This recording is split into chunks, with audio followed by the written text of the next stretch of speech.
Stone, debunking myths with style and form. True crime, conspiracies, her game. Melissa Jade, remember her name. She's loud, feisty, spilling tea, diving deep into mystery, breaking down your wildest claims. Melissa Jade, she's got no shame. Microphone fierce like a roaring lion, unveiling secrets people been hiding. True crime queen of the digital scene, Melissa's got you hooked on her screen. She's loud, feisty, spilling tea, diving deep into mystery, breaking down your wildest claims. Melissa Jade, she's got no shame. Murders to cover-ups, nothing misses. Melissa's here to share her guesses. She's got theories big and bold, no stone unturned, no case cold. She's loud, feisty, spilling tea, diving deep into mystery, breaking down your wildest claims. Melissa Jade, she's got no shame. Melissa Jade, she's got no shame. Melissa Jade, she's got no shame. From murders to cover-ups, nothing misses. Melissa's here to share her guesses. She's got theories big and bold, no stone unturned, no case cold. She's loud, feisty, spilling tea, diving deep into mystery, breaking down your wildest claims. Melissa Jade, she's got no shame. Melissa Jade, she's got no shame. Melissa Jade, she's got no shame. Melissa Jade, she's got no shame. Melissa Jade, she's got no shame. She's loud, feisty, spilling tea, diving deep into mystery, breaking down your wildest claims. Melissa Jade, she's got no shame.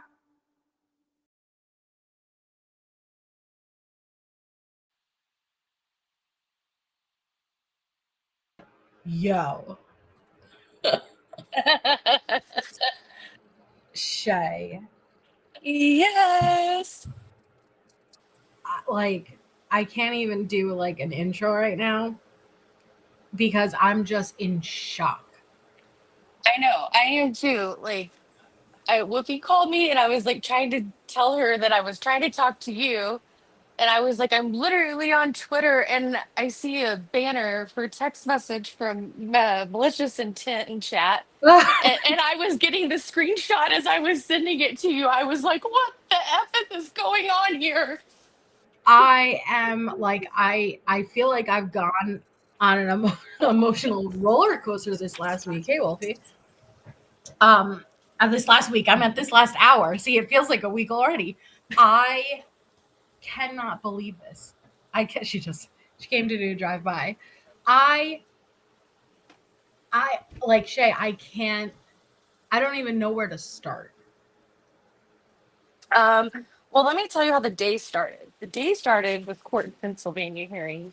And a lot of people that truly believe, I'm not saying like innocent proven guilty, don't think Brian's the guy.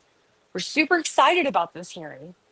And then this news blew up and it's like crickets in every Reddit group, Facebook I've seen, like it's like scattered, nobody's talking.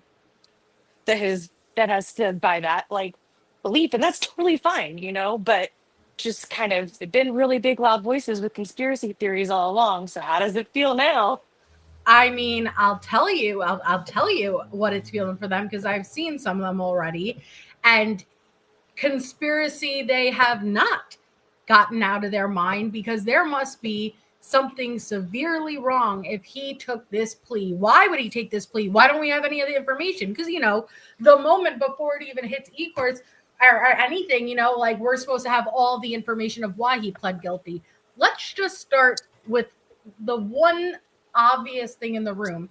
If he pled guilty, he's freaking guilty. Okay. I don't know what anybody has in their mind as far as, he's being coerced or Anne's guiding him wrong. Anne went to the prosecution. and I know. okay, so let's just start there. Right. Anne went to the prosecution. The prosecution did not approach Anne, and she asked for a deal. Why, oh, why, for everyone who's been sitting here saying, oh, well, Anne wouldn't have said that her client's innocent unless she genuinely believed, she's known all along. That is why we just did this 2 days ago. And what did we say? She is only focused on the penalty phase because she knew she's got nothing. And then that's not an insult towards her. That's not her fault, but she was aware. And you saw those fumes that she started really going hard in the beginning. They gave out as time went on, and more evidence mounted up and the case got stronger against him. I mean, you're right, but we have questioned because, she stood by him in court, like very strongly standing on his innocence. And that was like a couple years ago. And some of those comments I've noticed started becoming less like we were hearing that less from the defense team. And that's fine. That could just be because they're going to work. But it started making me wonder, like, as investigations have gone on, like, was there overwhelming evidence stacking up circumstantially and having somebody's life on the line? Well, and hey, Shakto, we're going to get into exactly that, Remy, because Remy says, why do you think, like, what was the turning point for this to happen now? And I know we're going to get into all of it. So let's slow down for a second and let's kind of like read just a couple of what's going on. Okay. Well, actually, let me go in the order, at least what what you sent me, because News Daddy deserves his moment because And it's from News Daddy. yeah. I was like, Ann Kana Whitworth as well from ABC News, both of them. And Fixler from Idaho Statesman, they talked to some of the family members. I just wanted to say that. Okay, so News Daddy comes out and he makes this post. I have learned that Bryan Kohberger has accepted a plea deal. Sources confirm the prosecution has proposed dropping the death penalty in exchange for Kohberger pleading guilty to committing the 4 murders and serving life. More details soon. So that was the first thing I saw because Shay sent it to me. I think that was the first thing you saw. Yeah. And I was kind of not really paying attention to some of my Twitter stuff because it was blowing up from Karen Reed people I follow. But then I saw Brian Itten and I was like, what? And the Mallory's thing came and I'm like, oh my Lord, it must be true because Mallory would not be messaging this if it weren't true. So then you have almost immediately after the Goncalves family page who comes out and makes the post, and they write, "It's true. We are beyond furious at the state of Idaho. They have failed us. Please give us some time. This was very unexpected.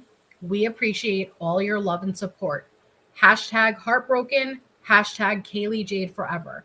Now let's pause there for a second, okay? And please, everyone be respectful of all of the families in this situation.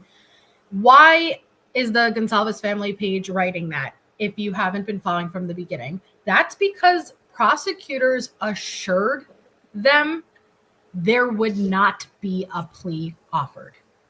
Yeah. Both the Goncalves family and reporting from TMZ, which I sent you the latest, was the Kernodle family is upset because them two both were pro death penalty sentence for And Brian. we're called to confirm the letter that we're about to get into. And they broke, well, I don't know who, I'm assuming mom broke down crying. So Right. they were told from the beginning a plea offer would not be given. That they had enough. What were the exact words? They had enough to, what was it? It wasn't nail him. It was enough. They had enough to convict him like 10 times over. Yeah. Okay. So now we know the state did not go to the defense and offer a plea. That is true. Defense went to the state. Anne went to the state and asked for a deal, and they agreed. So I completely understand why the family, at least the Goncalves and the Chapins, feel this way. I'm sorry, not the Chapins. I'm sorry, the Kernodles feel this way. I completely understand. Now, I've already seen people say, well, hey, don't they have to have the families okay? No, the families do represent the victims, as you know, and of course they are victims, but they do represent the victims, as the victims are not here, and they do have input, and they do get to know ahead of time, but ultimately, no, the state does get to make that decision. That's just the way it is. And so I think I am just so thrown, because I did not at all think that there was any chance that the state would offer a deal on the heels of trial. Almost, we're over 2.5 years. I never thought that that would be the case. Now, I figured, and I know we've talked about it, Shay, that Anne was trying her hardest to at least get a deal on the table. And I wasn't sure if Bryan would ever take it, but I knew she was at least trying to get an offer there. But wow, I never thought they would kind of go backtrack off of what they told the families this whole time. Because you have to remember, there was a strict gag order. Okay. And so from day one, these families, yes, the families, you know, like there was some gray area there. They weren't technically bound. They could speak, but we saw what happened when they did speak earlier on. So they have done their best, as far as I can perceive, right, to keep their mouths quiet, allow the process to take place, and their children will get justice. So my heart really does break, because at this point, the trial's not going to, the case against Kohberger is not going to be presented. That's done. It's not going to be presented. There's going to be a deal taken. He's not going to have the option for appeals. It's going to be 4 consecutive life sentences with death penalty off the table. What are your thoughts, Shay?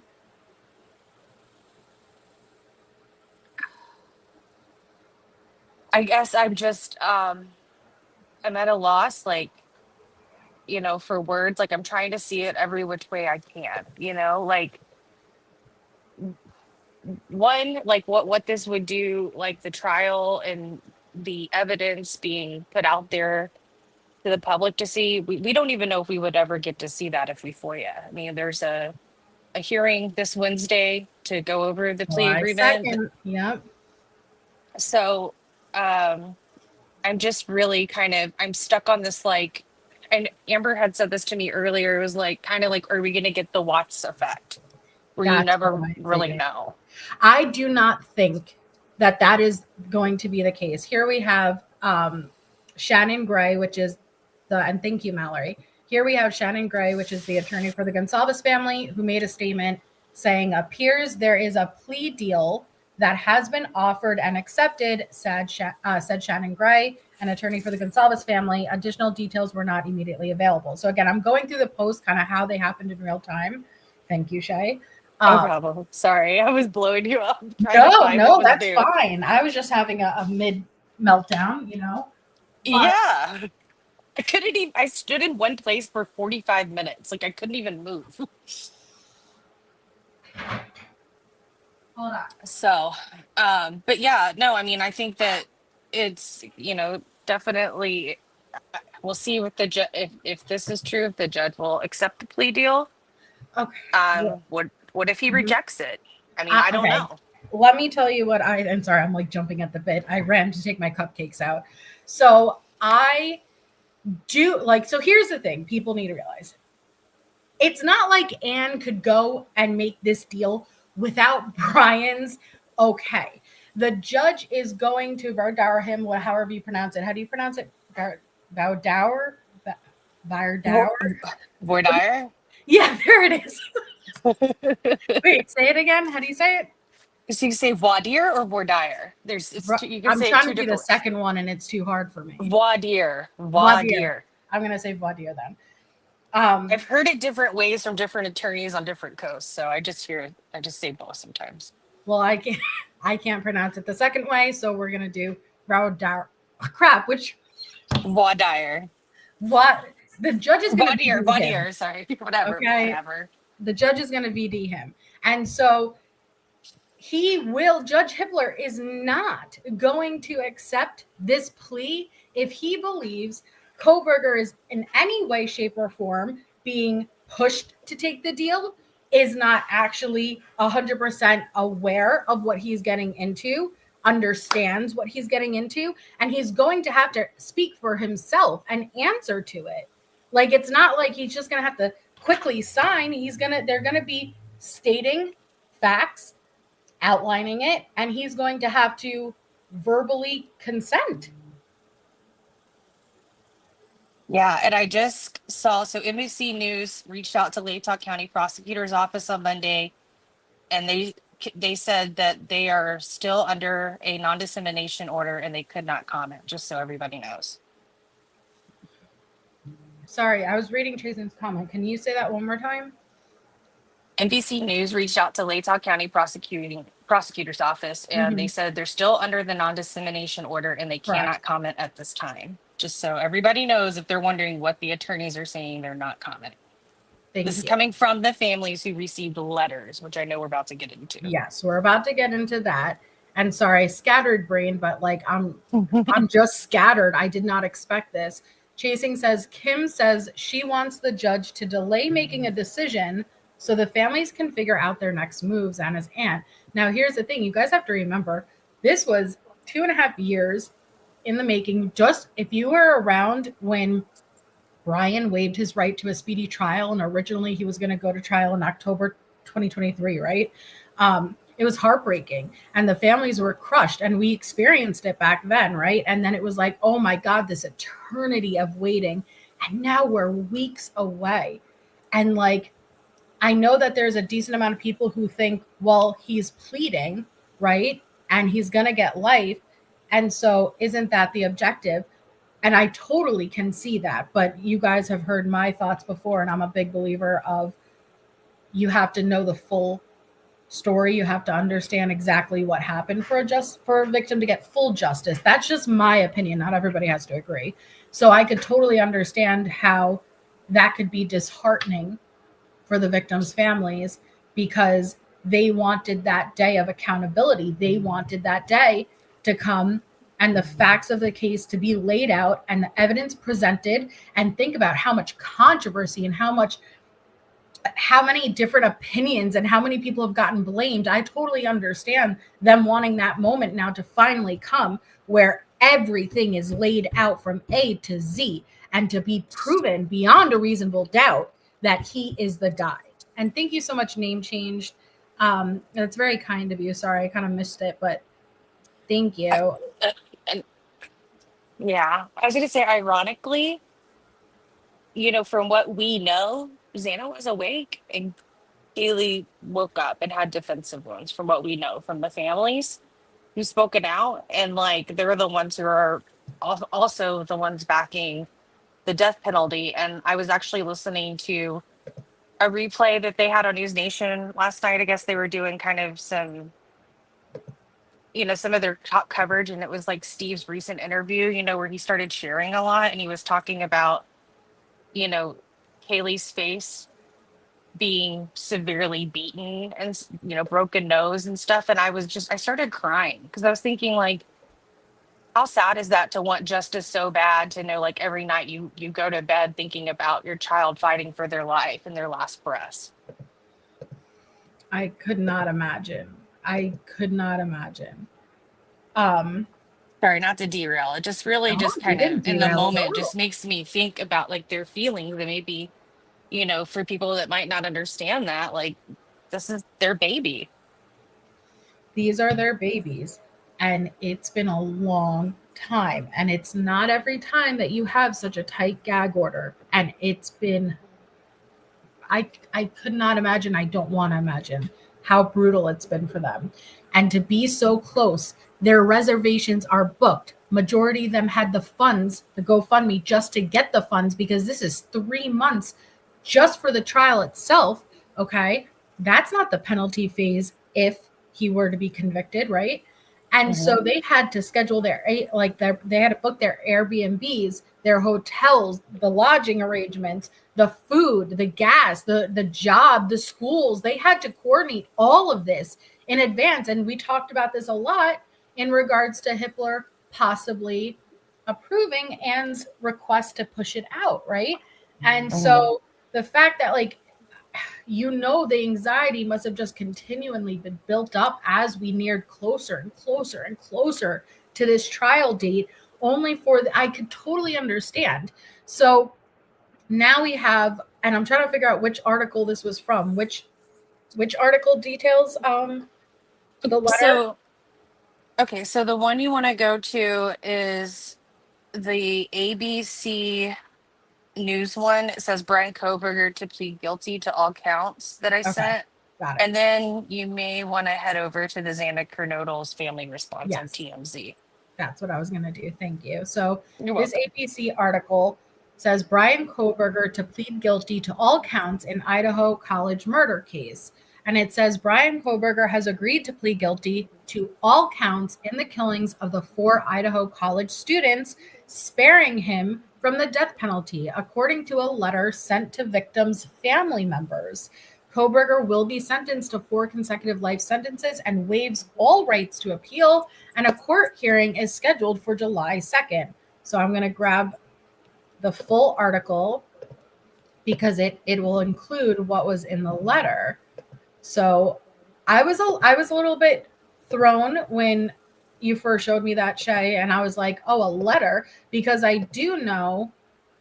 See, that brings me to a link. Hold on. It brings me to a video. Hold on 1 second. Oh wait, hold on. I sent you 2. So there's 2 ABC. One was of Kana Whitworth. There was a video of her reporting this, and then right after she did that video or that reporting, she went and wrote the article. Got it. Thank you so much. I was thrown a bit because, again, I would think if they had been conveying from very early on, no offer of a plea would be put on the table. And then even if defense does go, right, that I don't know if I would expect a letter. And I don't know how I feel about that, but let's read this. It says Bryan Kohberger agrees to plead guilty to all counts in the Idaho college murder case and letter from the prosecutors. So Bryan Kohberger has agreed to plead guilty to all counts in the killings of 4 University of Idaho students, sparing him from the death penalty, according to a letter sent to victims' family members, informing them of the plea deal. Kohberger, who was charged with 4 counts of first-degree murder and 1 count of burglary in connection with the 2022 killings of roommates Kaylee, Maddie, Xana, and Ethan, will be sentenced to 4 consecutive life sentences on the murder counts and the maximum penalty of 10 years on the burglary count, according to the plea agreement, which, let me pause, that plea agreement has not been uploaded yet to the site, so we haven't seen anything in black and white paper. With that being said, I absolutely believe this is legit. And it says he will waive all rights to an appeal, which is within the agreement.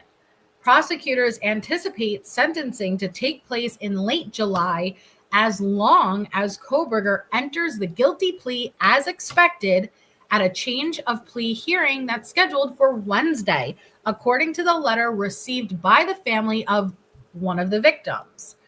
So it says the plea comes just weeks before Kohberger's trial was set to begin, and jury selection was set to start on August 4th, and opening arguments were scheduled for August 18th. Prosecutors said in the letter to families that the state was approached last week by Kohberger's defense team asking to be presented with an offer. Prosecutors said that they met with available family members last week and, quote, weighed the right path forward and made a formal offer to Kohberger. Quote, this resolution is our sincere attempt to seek justice for your family, prosecutors wrote in the letter. This agreement ensures that the defendant will be convicted, will spend the rest of his life in prison, and will not be able to put you and the other families through the uncertainty of decades of post-conviction appeals. Your viewpoints weighed heavily in our decision-making process, and we hope that you may come to appreciate why we believe this resolution is in the best interest of justice. So let me pause real quick because it makes a lot more sense now. They met with available family members first, got their opinions, but see, ultimately they made the decision, which they are allowed to do. And thank you, Rev. Welcome. Yeah, and we'll hear from Xana's aunt that'll kind of talk about that. But I think that, you know, a lot of people do forget in these cases that like these families don't ever stop dealing with this at hand, especially if somebody is sentenced. Like they have to show up for, you know, any kind of sorry, excuse me, for any kinds of if they're trying to get out on parole or different things or whatever it is, like it goes on and on and on with them. So I could see that, you know, you guys can move on. You don't have to keep fighting this, but you have to look at it from the perspective that like Kohberger's defense was so zealous about getting that death penalty off the table. We've already heard from Brian's mom how she felt about it with Ted Bundy being put on death row and executed. So I think that this seems like a compromise, even if it doesn't feel just for some. Right. And I know we're definitely going to get into our opinions about it. And I very much agree. I feel like two things obviously can be true at the same time. And I could acknowledge that this is probably a very smart move, while at the same time not agreeing with the way. If they gave their word to the families that they weren't going to go in that direction, I think that's incredibly heartbreaking to hear that they were essentially blindsided. But is it not better for those to look at it from the perspective that it was never the prosecution going to the defense asking for the plea deal? Like he's admitting it. Like I think that it would be nice that I don't know what the judge can offer, but in any circumstance, is he able to share anything with these families to give them closure? I don't know. My mind are going wild, you know? We're going to get into whether or not we think that the records are going to be unsealed, like the documents, you know, discovery, everything's going to be unsealed. Because I have some thoughts for that. Yeah, but could he have like an agreement made upon for him to share that with the families? Maybe that's not shared publicly in some form, but you know what I mean? Right. I don't think they're ever going to recover the knife the breaks. That's just my personal opinion. Yeah. And we showed where they were looking for it last week. Jason Jensen, the PI was. So there was search groups out last week searching I-95 for this knife. Yeah. Okay. So the article says the state also will be seeking restitution for the victims and their families according to the agreement. The 4 University of Idaho students were all stabbed to death in the girls' off-campus house in the early hours of November 13, 2022. 2 roommates inside survived, including one roommate who told authorities in the middle of the night that she saw a man walking past her in her house, according to court documents. The roommate described the intruder as, quote, not very muscular, but athletically built with bushy eyebrows, according to documents. So it says the shocking quadruple killings shook the small college town of Moscow, catapulted to national media interest, and launched a nearly 7-week manhunt. In December 2022, Kohberger, criminology PhD student at nearby Washington State University at the time, was arrested at his parents' home in Pennsylvania. DNA matching Kohberger was found on a K-bar knife sheath by one of the victims' bodies, prosecutors have said. So defense lawyers have said Kohberger was driving around alone on the night the killings occurred. So what are your thoughts before we get to the next article regarding Anne going and asking for the plea deal? So I think I'm just shocked about what we just read, the letter, right? Mm-hmm. Like, how is this letter sent? Certified? Like, could you imagine that? Like, I guess this is just confusing to me, you know? Yeah, absolutely. Like I don't know. I don't know how to feel about it.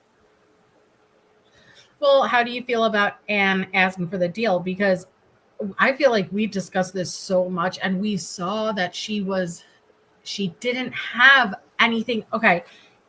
All of the hearings, all of the documents, all of the arguments was solely focused on the penalty phase. And I think it was very obvious that she was very aware the evidence weighed heavily against her client, and there was the high likelihood he would be convicted. So her focus drastically turned on mitigating factors during the penalty phase to save his life.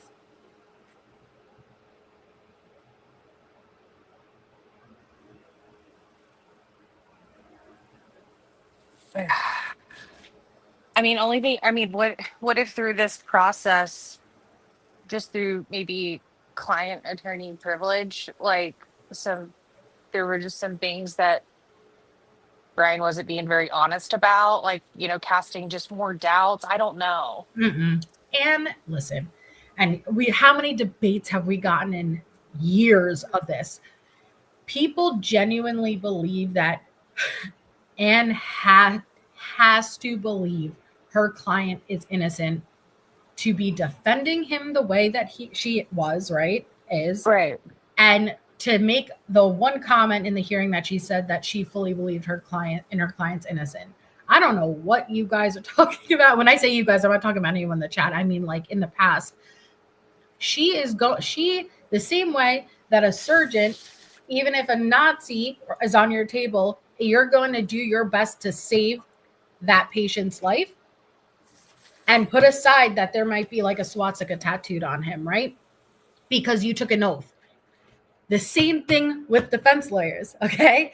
Like a lawyer in general, not just defense lawyers, but you take that oath to do to the best of your ability to defend your client. And it's not always easy, but so many people think, well, she has to believe in his innocence. If she believed, and I won't say that. I won't say if she 100% believed in his innocence, she wouldn't have approached for a plea, because that's not necessarily true. But I think Anne knew from day one of her client's guilt.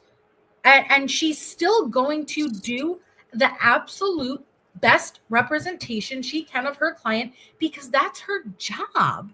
And I think that she did the best. I think she really did. I think she did great along the way.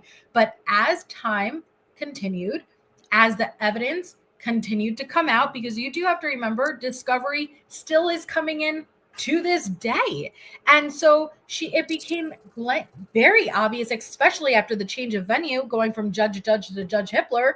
This isn't good. These antics and using the shield of the gag order to work in your favor, maybe in public opinion, isn't going to work in the long run. And I think she knew that. And then we had, right, not even meeting the standard of the alibi demand. And, well, hey, through cross-examination of expert witnesses, I'll be able to meet that alibi standard. The same way with, we just got her last attempt, in my opinion, which was the alternate perpetrators, which in my mind, you just tried putting forward 4 alternate perpetrators, 3, which seems like they have a direct connection, right? Well, actually, we know have a direct connection to the victims. It could be one of the witnesses that's going to be up on that stand. And you're going to put their names forward as a potential alternate perpetrator when you were this close to trying to grab a deal. You know your client's innocent. So again, but it doesn't surprise me. My point is that I just don't like the people when they say like, oh, she knew he was innocent. What happened? No, she's a defense attorney.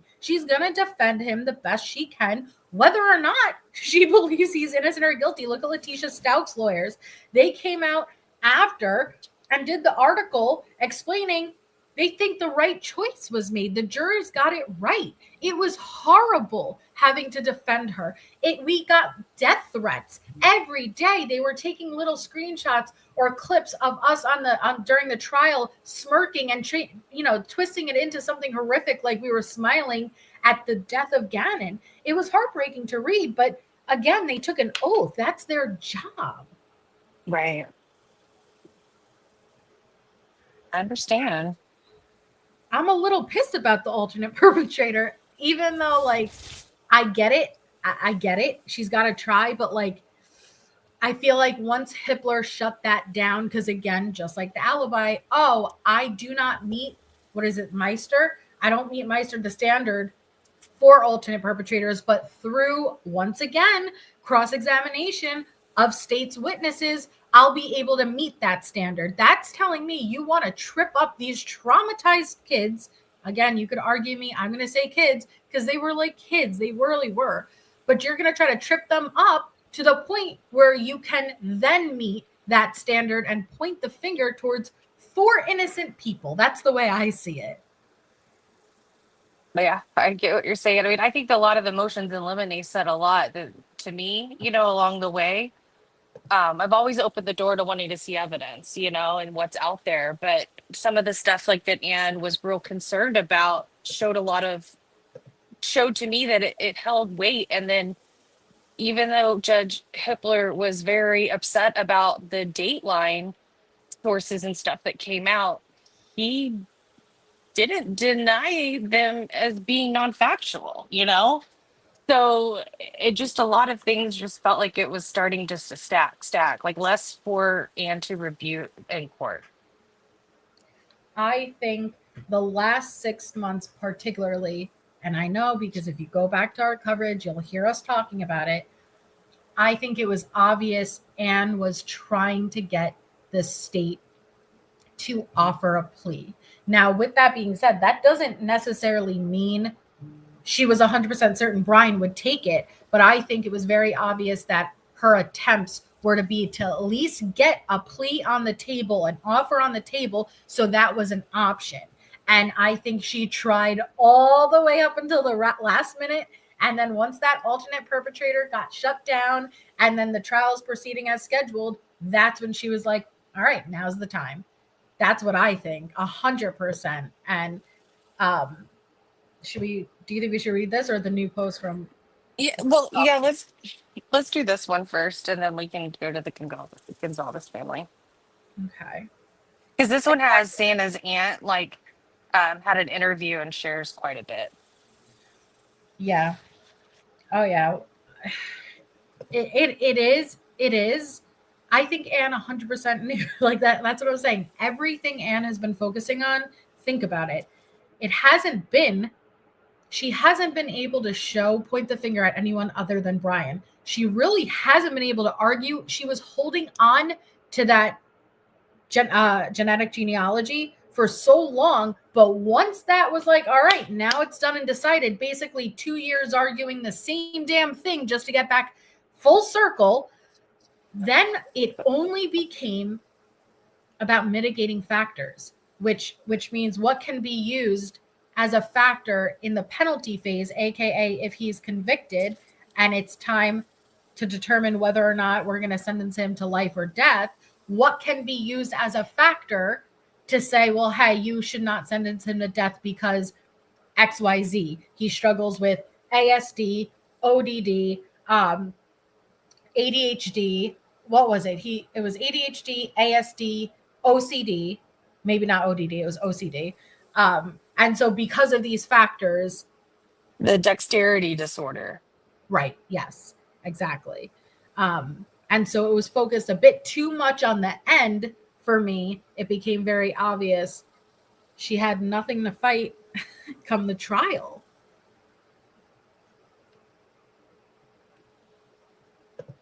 So this is Bryan Kohberger. Victim's family told prosecutors, don't you dare make a deal. Oh, wow. So the family of Xana Kernodle is livid over the plea deal offered to accused murderer Bryan Kohberger.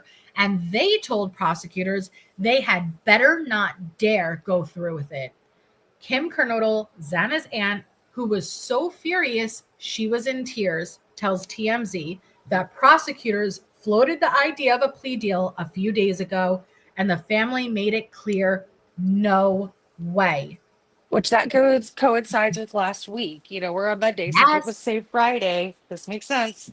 Yes, that's what I'm saying. She gave it one last, and nope. Now she's got to go. Now she's got to go and ask for that plea.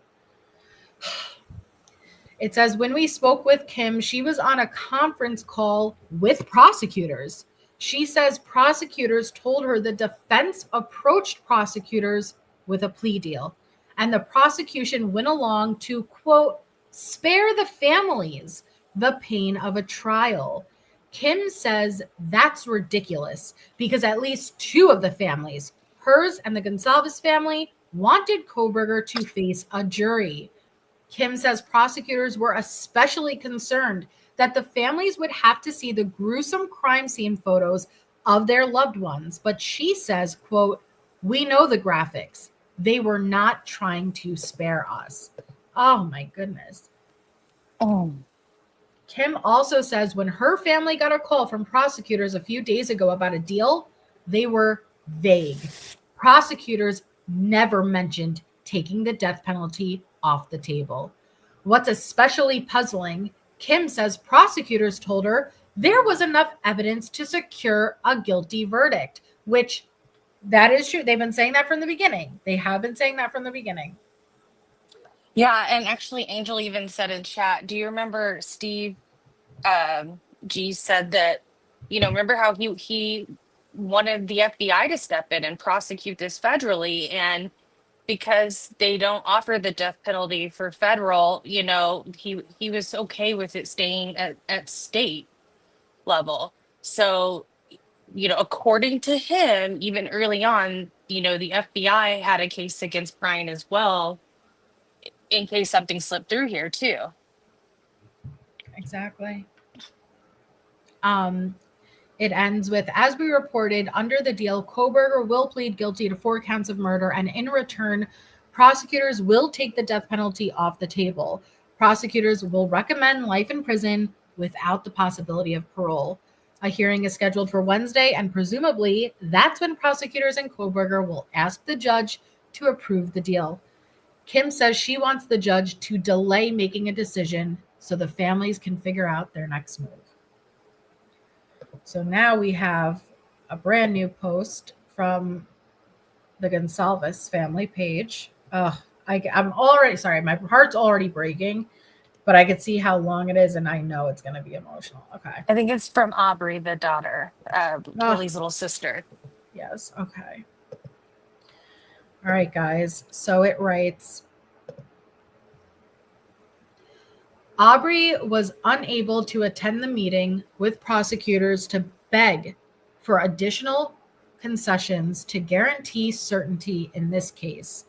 We are all in awe of how she was able to perfectly articulate the following, especially at only 18 years old. We are so proud of her. So Aubrie writes, just so if y'all don't know, Aubrie was just got accepted into the University of Texas at Austin, so she is planning to move out there and be near where Kaylee was going to end up. Yeah. So the family has been preparing to send her off while also preparing for the trial ahead. Right.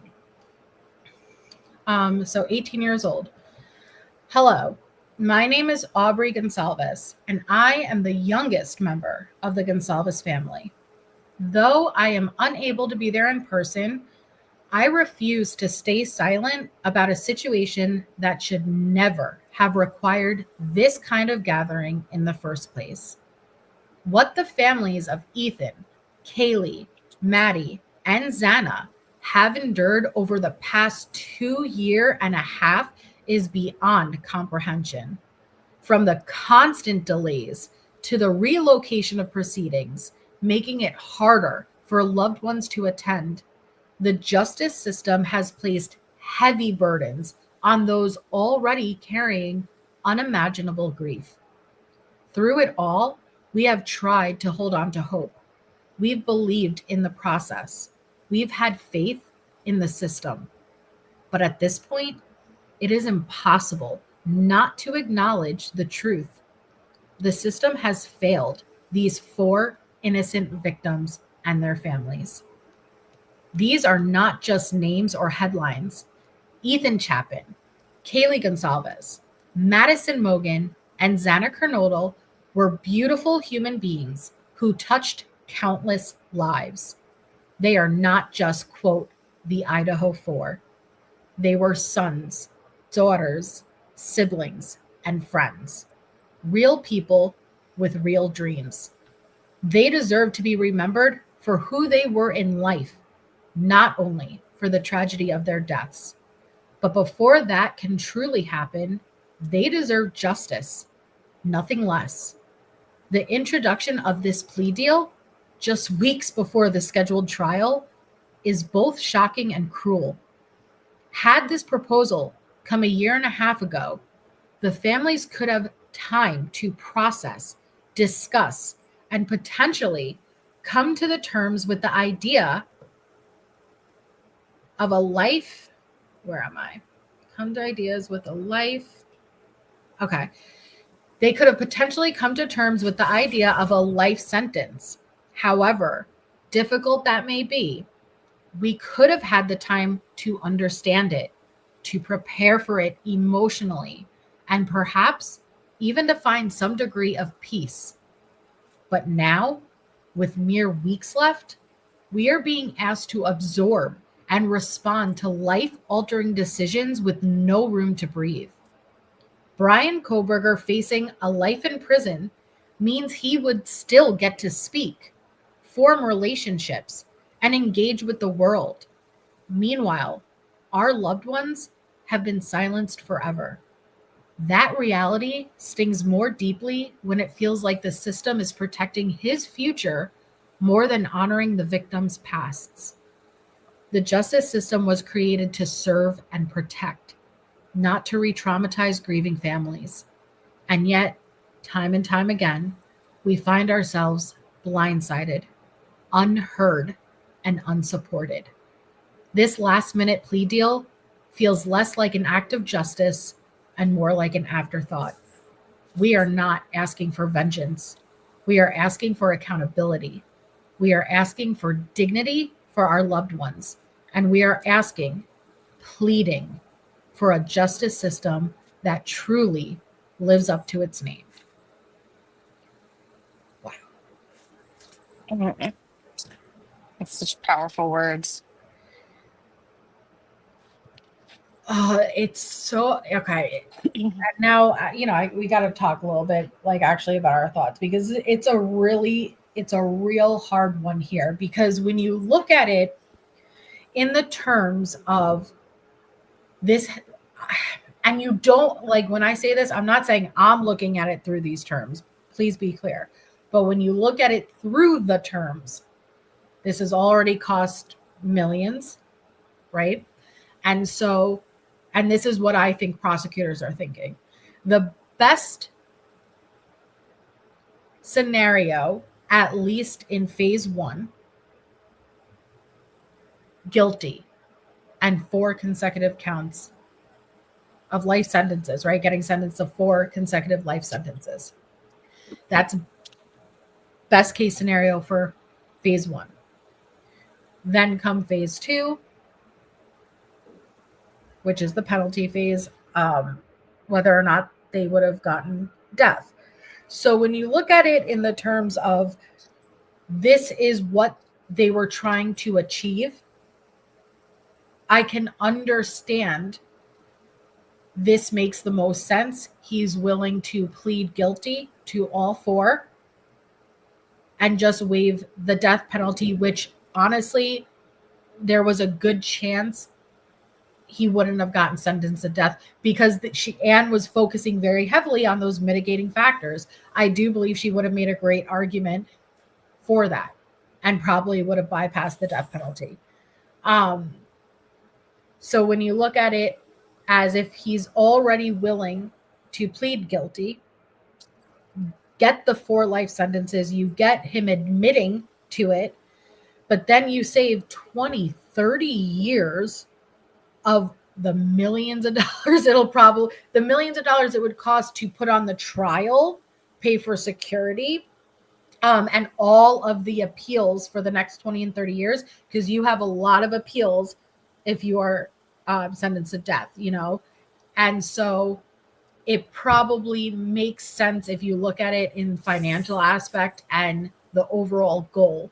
Now, with that being said, well, can I add in there as well something maybe to think about? Yes, please do. Even though, say, they whatever side anybody's on, like whether it's defense or the prosecution, of having enough evidence, you also still risk it going in front of a jury. You're not guaranteeing a Yes. guilty vote. So what if it came back as a mistrial? Like, so I could see this going so many ways. I'm trying to be level-headed as I think through it, and also empathize with the family members who may not feel like this is the justice that they were seeking for the loss of their loved ones. 100%, Shay, and that's a great point, because the truth is, no matter how strong of a case you may think it is, there's always that chance when it's in front of the jury, it may swing the other direction. You just don't know. So having him admit guilt and serve 4 consecutive life sentences plus the burglary, I understand on paper it makes sense. I do. But again, with that being said, I'm a big believer in, one, the victims and their families. Obviously, their voices should be the loudest. But are we going to get clarity? And when I say are they going to get the 100% clarity of what happened to their kids, their brothers, their twin, the triplet, not twin, triplet. Are they going to get that? We're never going to hear that evidence played out. We're not going to hear the case put on. And we know how much that meant to them. And they stayed quiet and they waited. And I'm sure every day felt like an eternity to finally get to the heels. We're right on the heels of trial. And for this, I think it's cruel if they promised not to go in that direction and then to do it like this. I think that's cruel.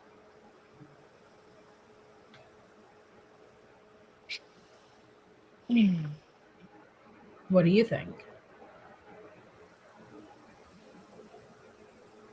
Oh, I don't even know right now.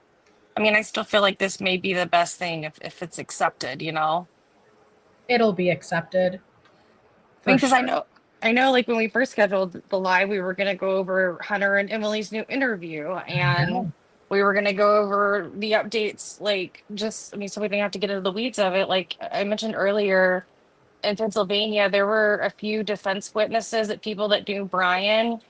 3 out of the 6 of them had hearings today. There was 2 that objected to being subpoenaed. They did not want their name tied to this case. They didn't feel like they knew Bryan as an adult and what hardship it could cause to their families and their futures. Like, it's impacted lives. And even in the Hunter and Emily interview, I teared up hearing Hunter talk about the accusations of him being a killer, like, I haven't and watched it yet. We're gonna watch it. I haven't watched yeah. it.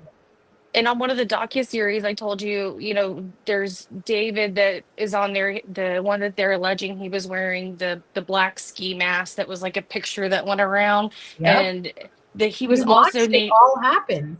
Right. And he was also named as one of the people in the 4chan theories. And like, to think of how many people's lives this has affected: Jack Showalter, Jack the Kerr. I mean, beyond just the victims, the surviving victims, the families, but friends and anybody in that area, even the teacher, the crazy TikTok lady who alleged the teacher had an affair with Kaylee, like social media did the most with this case. They did the absolute most. Now, do you think, Shay, prosecution is doing this for them to save the money and to achieve the overall, like, looking at it like, why go through, which I'm not going to say it's only about the money, just overall, right? Why continue to put in that expense when the goal is to convict him guilty? So if he's willing to take that plea, say he's guilty, it makes the most sense. What do you think the reasoning is for prosecution to essentially, and when I say going back on their word, I do see it going back on their word, even if it's a loophole of, well, we didn't offer it, they came and asked for it. Still, what do you think the reason is? I mean, I think like how could you not seriously consider that um when it's being brought to you, you know? Like I could see it where the families would feel very deceived if, say, the prosecution put that forth and didn't consult the families at all, you know, and didn't consider that. But this is different. So I don't really have much to say as it is what it is. Like I think that there's more outside of costs that weigh into that. The um I look at it just the emotional process of what you're put through of possible paroles, you know, like hearings and all the courts that go through that. I mean, how much money you put into it. So they have somebody coming forward who's saying, I'm pleading guilty to this and taking they're taking off, you know, any option of parole on the table. Also, I just don't want to be executed via death row, like or like, you know, death penalty. I just want to live out my life there. Like, I know that must be really hard, especially to consider what the victims' families may want, but that's not all victims' families. And I think that's the other Right. thing the prosecution is having to consider is that you only have two confirmed that really stood with that. So, That is you know, correct. there's other people have different opinions about death penalty. It's totally fine. I don't have to debate it. I'm from Texas, so I know how I feel about it. And usually they're used for the most um like horrific circumstances that would fall under that, especially in Texas. So I think to get to this point where it was on the table, it sounds outrageous, but I think to save his life and also consider the other families who don't believe in that, like you got to weigh that in, you know. One family's voice can't be louder than others. I think there's got to be 100%. some compromise there. You're absolutely right, because we are hearing two of the families are furious, and rightfully so. They have every right. But what about the other two? You know, they may have different opinions. They may have, and what we do know about the Chapins, right? Originally, they weren't going to go to trial. Keep that in mind. They were not going to go to trial, and it was only more recently that they had changed their mind, which I don't want to say that was a good thing versus, I couldn't imagine having to decide whether to go or not. I could understand both, like wanting, to both go and not go. But this may have been the better option for the other two families. We don't know. And that's got to be really, really hard. I would not want to be in Judge Hippler's shoes right now. Right. And I think that there's justice for the families, and there's a lot of times people forget this, that the trials are kind of more, they more revolve around the defendant, you know? And for some people who may feel like a defendant is innocent or guilty in certain cases, in other cases not, um, I think that they have to consider rights and also consider the victim's rights too. You know, the defendant's rights and the victim's rights. I think the judge will make a sound decision on whether he'll accept the plea or not. But I mean, I do think that I love the G family. I love all the families. I think that they've been very vocal about what they want, but there's others that have said that that's something that they're not aligned with, and I can't dismiss that for one over the other, you know? Absolutely. One And voice this is locks him not. in, Melissa. This locks him in. It does lock him in. And then here's another factor that we hadn't spoken about yet: it saves the surviving victims from testifying. And we know that that has been a big point of contention throughout this, right? And they had agreed that both Bethany and Dylan would have the right, if requested, to not be televised while the trial was being streamed. And so, is this a factor not just for Dylan and Bethany, but think about Hunter? And we're going to watch that clip with Hunter and Emily, in a little bit. But there are a lot of young adults who would be taking that stand with serious trauma. Think about what Hunter experienced, what he saw. And I know that we still don't know the details, and everyone is antsy for those answers. I get it. But what kind of trauma is that going to put them through? What further trauma is that going to put them through? Yeah, I mean, I think also too that if this did say go through the trial, you know, Brian, Brian technically he stood silent, he never said is not guilty or anything. So, or guilty. I think this having it locked in as him, like that could bring a different kind of closure, even though that's not might not be they want. So might not be what they want. So, like said, had they got foregone trial, say a jury was able to convict him, Melissa, you would still have a lot of naysayers out there saying, no, no, no, no, no, he's 100%. innocent. We must get him out. But this also, if being his choice, the defense will move in this way, that could also put a bit of this craze, the you know I'm not going to say to peace, but it could calm further chaos. Here's the thing. We've had a very strict gag order from day one. This is just, my unprofessional opinion. I believe the way that this will go if Judge Hibbler accepts the plea. I do believe the gag order will be almost immediately lifted to an extent. I do not think all at once, but I think that Judge Hibbler is very well aware of the public demand for transparency and answers along with the family, because you have to stop and realize they know a bit more, but they don't know all. They don't know all at all. And so that's got to be really hard, because we've been anticipating, right, to watch this case be presented against Bryan and prove his guilt beyond a reasonable doubt. And so now it's kind of like, well, how exactly is this going to go? Is the gag order going to be lifted and it's going to be 100% transparency? Is it going to be 70% with 30% sealed documents? What? Because we saw that with Watts. Chris Watts took the plea. It immediately halted the investigation. It did not continue, but we did not get transparency when it came to Shanann and the girls and little Nico. Yeah. What is boggling my mind within the hour that this has happened, and I just did a little cruise on the streets, there are people who are outraged. And when I say outraged, I'm not saying outraged for the reasons that many of us may be outraged, versus there's something wrong. He's innocent. Automatic, which again, nobody should be 100% innocent or guilty before trial. I've stood on that. But with that being said, I don't understand why anybody would think, and I know that there is a bunch of unanswered questions, rightfully so. There's a gag order and we haven't gone to trial.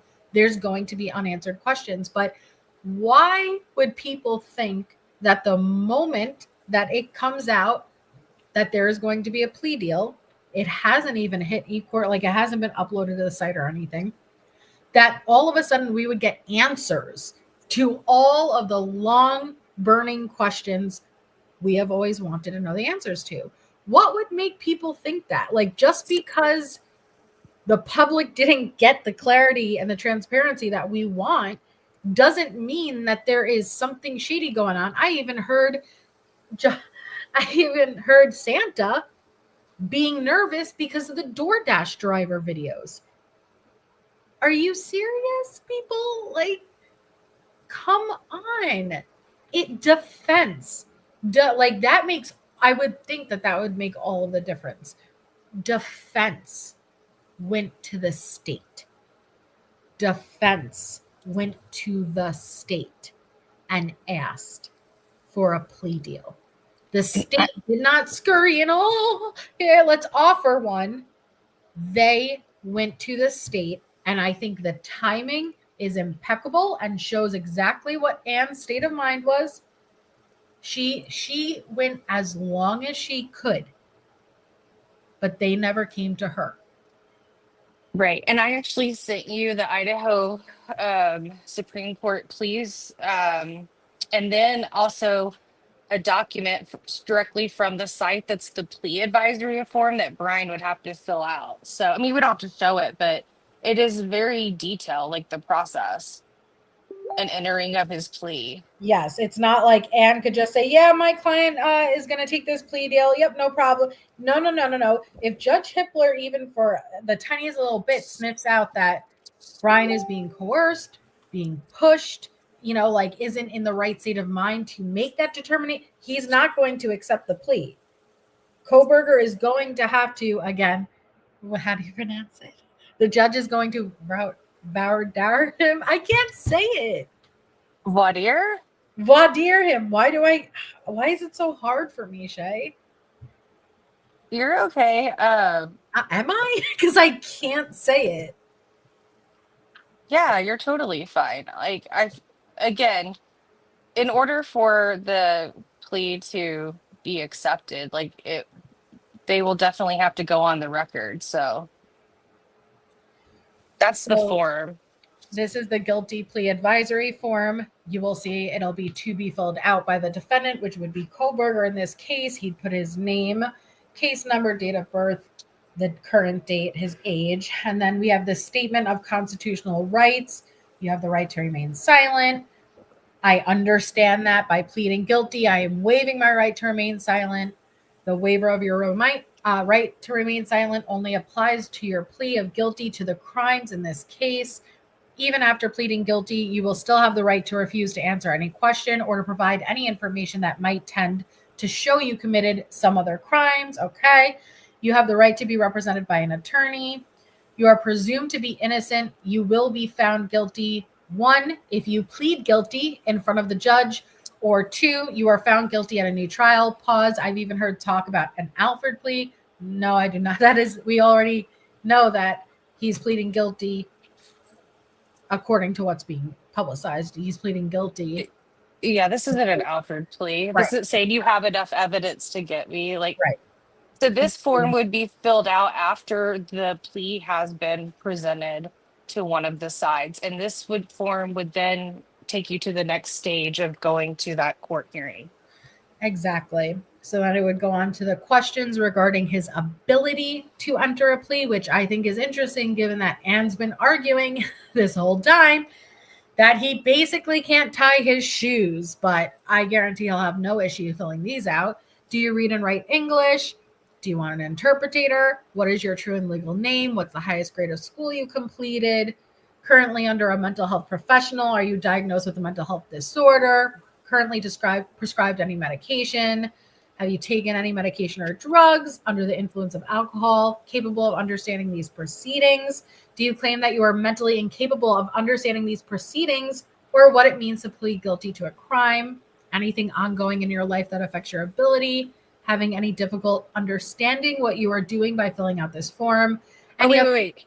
You missed the best part. It says affects your ability to enter a voluntary guilty plea. Like, it's some of the, okay, so now the subreddits are blowing up. I'm laughing because they're like, we have 2 days for them to prove that there's ineffective legal counsel, there's coercion, that you filled out this form wrong. I'm like, oh God. Isn't it amazing? Like, because again, Anne can't do this without Bryan. Right. There are a few things that Bryan has full control over. One of them being his plea. Yes. That is all Bryan's choice.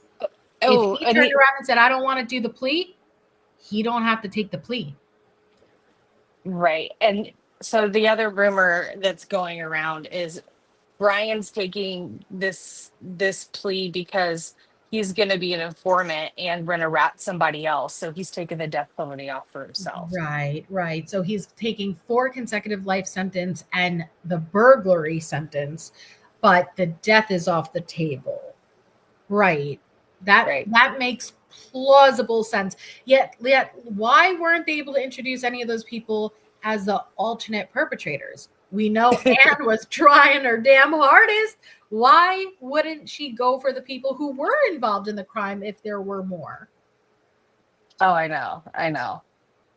It's wild. I love to go into all the groups and see what people are saying. I'm just a lurker. Yeah, you are. But you're good at it. You get the scoop.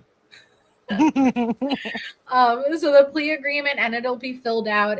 Is your guilty plea the result of a plea agreement? He will be saying yes. If so, what are the terms of the plea agreement? In this case, according to what we know so far, it would be 4 consecutive life sentences without the ability to appeal in exchange for the death penalty getting taken off the table. If a written plea agreement was done, have you read it? Do you understand it? There are 2 types of plea agreements.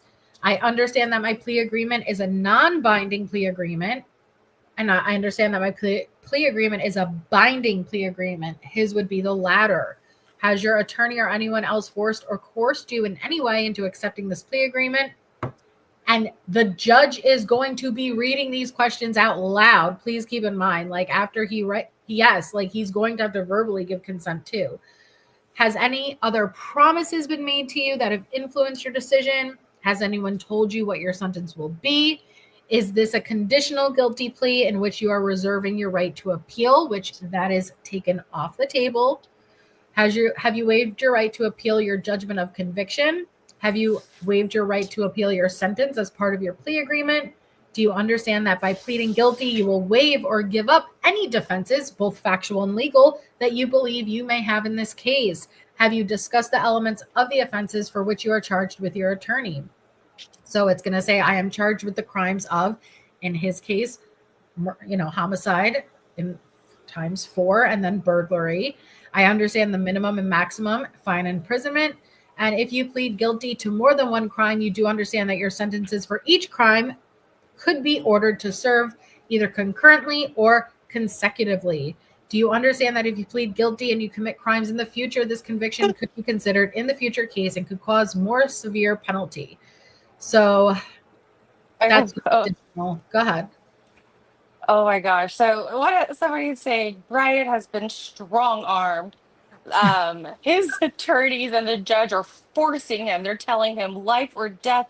Bryan, please speak out so we can get justice for you. And then the comments are like, he is speaking out. He's taken the effing plea.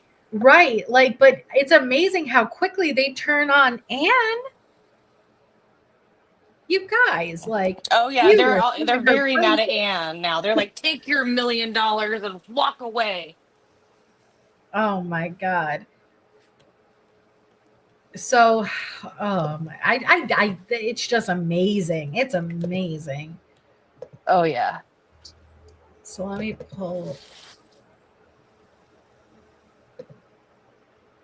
Okay, that's basically the same thing. Yeah. That one thing just went through what the court will do. And then we have the pleas. So Idaho Criminal Rule 11, pleas, alternatives. A defendant may plead guilty or not guilty if a defendant refuses to plead or if a defendant cooperation fails to appear. The court must direct the entry of a plea of not guilty. Conditional pleas with the approval of the court and the consent. We don't need it because that's not what he's going to get. Inadmissibility of pleas, offer of pleas, and related statements. The admissibility of pleas, offer of pleas, and related statements is governed by Rule 410 of the Idaho Rules of Evidence. The acceptance of a plea of guilty.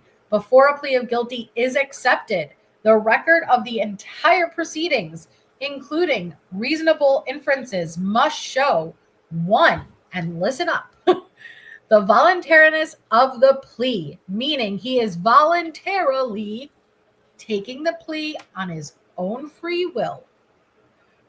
2, the defendant was informed of the consequences of the plea, including minimum and maximum punishments and other direct consequences that may apply.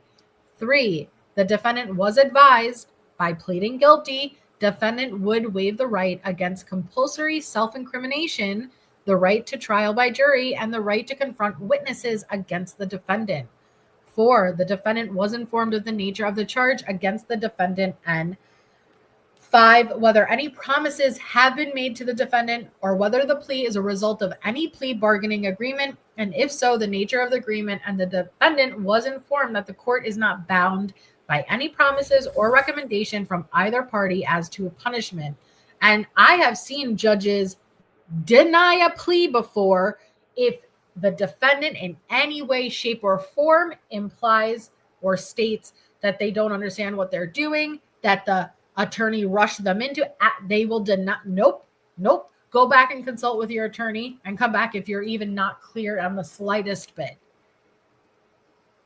Yep. You want to read?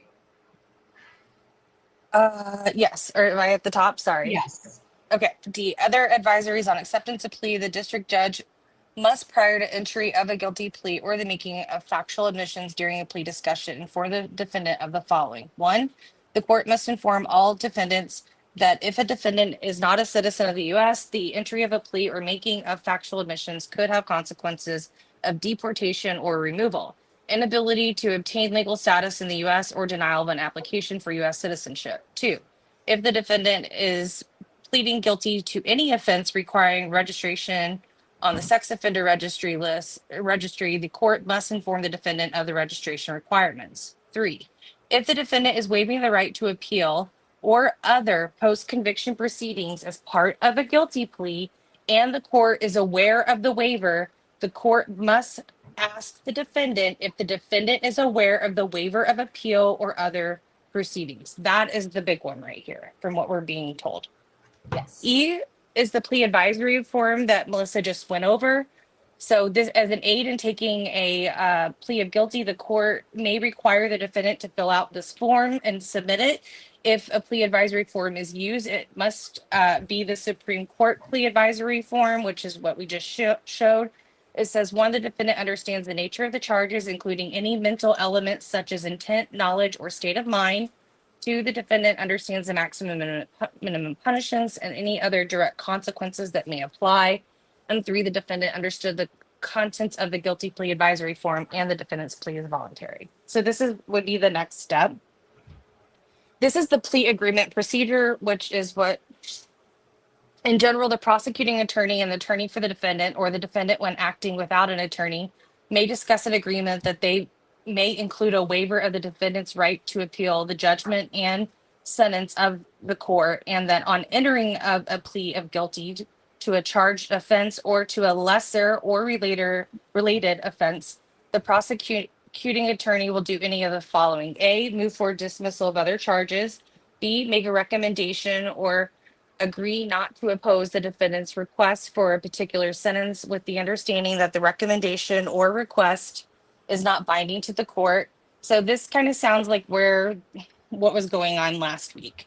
Mm-hmm. So agree that a specific sentence is the appropriate disposition of the case, or D, agree to any other disposition of the case. The court may participate in this discussion. So we don't know if the court has participated in that. That would be interesting. So 2, the notice of the plea agreement. Can you scroll a little bit? Sorry. I sure can. If a plea agreement is reached by the parties, the court must go on record, require the disclosure of the agreement in open court or on a showing of good cause in camera at the time the plea is offered. If the agreement has the terms of subdivision, the court may accept or reject the agreement, or may defer its decision as to the acceptance or rejection until there has been an opportunity to consider the precedence report. If the agreement has the terms stated in subdivision, the court must advise the defendant that even if the court does not accept the recommendation or request, the defendant has no right to withdraw his plea. Interesting. So 3, acceptance of a plea agreement. If the court accepts the plea agreement, the court must inform the defendant that it will be bound by the terms of the plea agreement in the final disposition of the case. 4, rejection of a plea agreement. Can you scroll a little bit? Sorry. If the court rejects the plea agreement, the court must, on the record, A, inform the parties of the rejection. B, advise the defendant personally in open court or on a showing of good cause in camera that the court is not bound by the plea agreement. I'm glad they're making sure it's open court and on camera. Mm-hmm. See, so it's not just like a behind the doors thing. Right. You don't have to trust the word versus see him. Yeah, so this strong arm stuff is ridiculous, So C, afford the defendant the opportunity to withdraw the defendant's plea, and D, advise the defendant that if the defendant persists in the guilty plea, The disposition of the case may be less favorable to the defendant than the terms of the plea agreement. That's it. And sidebar, I just want to say before I forget, I completely bypassed my missing child of the night, like of tonight's live stream right in the beginning. So I will close out with the missing child because I don't want to forget about that. I kind of just came in hot and I didn't even do my missing child for the stream. No, you're fine. So I'll end out with it. Okay. So, because I definitely want to watch this Hunter and Emily. Before you did, you want to show the little picture I sent you? Oh, let me see. I sure do. What is it? Let me see. Oh, you know, people are already memeing. Oh my God. Oh God. Holy macaroni. Holy Spirit, activate. Holy Spirit, activate. All right, let me. Oh God, I can't wait to go into the damn Facebook group. I can't imagine what's going to be in there. All right. So here we have. I did it. I plead guilty. Kohberger's cult following, undeterred by reality, set Bryan free. False confession. He's just saying that to protect the real killer. Oh God, I feel like I could name each one of those people.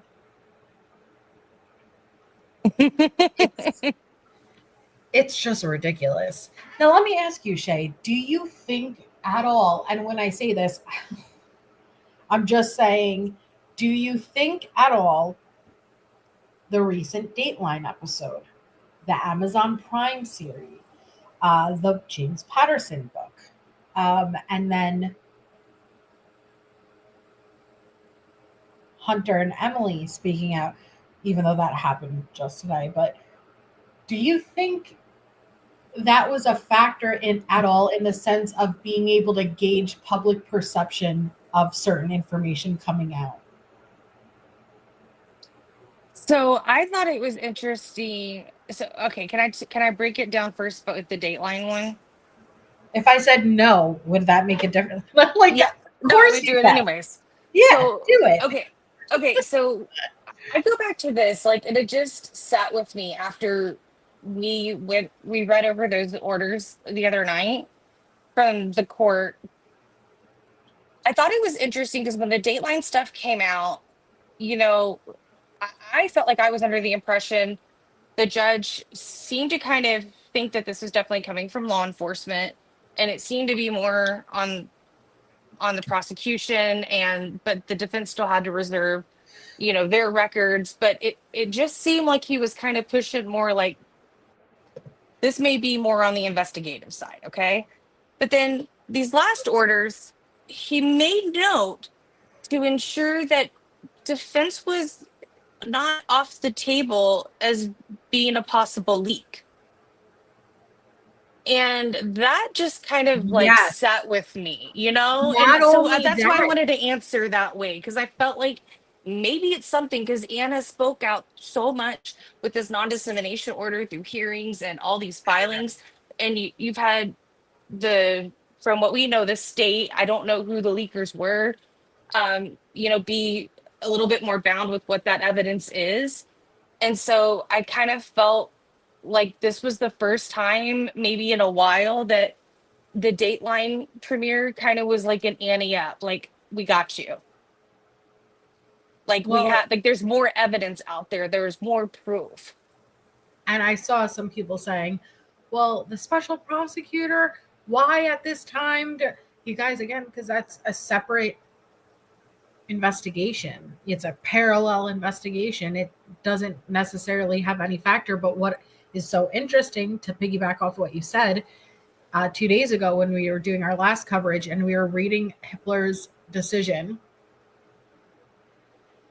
he used, I forgot the wording because I never got around to pointing it out in real time, but he mentioned that he does not know if it's the leak is from the state or I'm getting it potential right now. witness, the same way that it could be from the defense. But then I don't know if it was in the footnote or right after that, but it wasn't it was right after that. He said, and I am in no way, shape, or form stating that he believes it's coming from the state or a witness. And it's like, but wait, you included defense too in that, but why didn't you make sure to state you're not saying it's coming from defense either? You only said it wasn't coming from, you're not stating it was, like I'm not stating it's coming from the state or a witness. I'm sorry, I know I explained that horribly, but basically he didn't like reiterate that he wasn't saying it about the defense. But I don't think he knows. Honestly, I'm not even sold. I think it's just someone along the line that probably would be within the gag order, but I don't necessarily think it's someone up top. If that makes sense. Yeah, so I got the footnote. So it was at the very bottom of the last pages. So his footnote said, while the court observed in its document and records hold order on May 15, 2025, that it appeared likely that someone currently or formerly associated with law enforcement or the prosecution team violated this court's non-dissemination order, it could have been someone from the defense team or someone not subject to the non-dissemination order. The court has not made and was not by this statement making a finding or otherwise accusing law enforcement or the prosecution of such. And then right there, but not defense. Like why not or defense? Right. And I'm not going to read the whole one, but just as a reminder, his very last footnote, he also added in about possibly if it were, say, somebody from the FBI, that the state's court's ability to further investigate would be very limited, if not altogether foreclosed. Yes. Oof. Yeah, so you're asking me about that. Like, it just made me kind of wonder a lot. Like, why would you want to put this stuff out there if you were The trial date is now set. This said it morning, couldn't close be. friends of the victims are telling their. Sorry, I was trying to get it because it always flips little. Did you hear that? Sorry. Yeah, I did. It's okay. Sorry, I didn't know if you guys would be able to hear it or not. But sorry. Go ahead. Oh no, I was saying like that's why I wanted to answer it that way. It was like I never counted it out as the defense being a possible leak, but I just find it, I don't know, all of this to be very mind-boggling. And that other thing I sent you today about the clip I got about the rumor about Bryan's sister maybe being an informant per se. Yes, which we kind of heard whispers about that very early on. And that has me wondering, so say if that's true to some degree, what if that's something because those would have been recorded statements by a family member? Maybe that is something that the defense has to consider, that like, also like how that may look to a jury as well. Like one of your own family members thinks you did it. I think, if that's true, let me just say this is just a well, you know what? I do appreciate, morality taking over, because I do believe that when the news blew up, obviously they would have known even in Pennsylvania, because their brother recently moving to Washington, it was so close. And then when the bolo came out for the car, I think it probably went, but okay. But then I always believed it was weird that his dad flew down and drove, even though there were a bunch of people who did not find that strange. I totally understand that point of view too. But I think the behaviors exhibited over Christmas break, I think, and then with the murder weapon, I think the sister knew probably that he had gotten that package. Or not, I don't know if he got the pack versus went on the family Amazon, but to his side and was able to confirm he had gotten that. And then with his behavior, I think they put 2 and 2 together and maybe went to the parents, but the parents weren't, I don't know. That's all pure speculation on that part. But I think there's a good chance that the sister did submit that information. True. And I think that's possible too. In the last hearing, remember Anne was like, I just got discovery as of today. Yeah. And then Joshy Poo stands up. Sorry, I call him Joshy Poo. Joshua Hurwitz, special prosecutor, stands up and he's like, well, actually, the discovery was just from the defense witnesses that we interviewed and providing response to what they shared with us. So, what if they were like maybe interviewing some of like Brian's extended family? What if there's some hearsay, maybe not hearsay, of things that were shared that could have been disclosed that made this case more substantial? Like, what if one of his close family members confided in one of the distant relatives? My mind has been kind of going about that, the timing of it. Excellent point. And we did hear comments from the defense. Make sure to say, his family is all supporting, and here for him, and don't want to be called as a witness for the state, but they can say that while also it being true. And I'm sure let's just speculate, because again, this is just speculation. And the other evidence that they sent off for additional testing of DNA in the last week, that the prosecution approved for the defense to do. So what if there was some more findings? We don't know, to be a fly on the wall, that made this more substantial.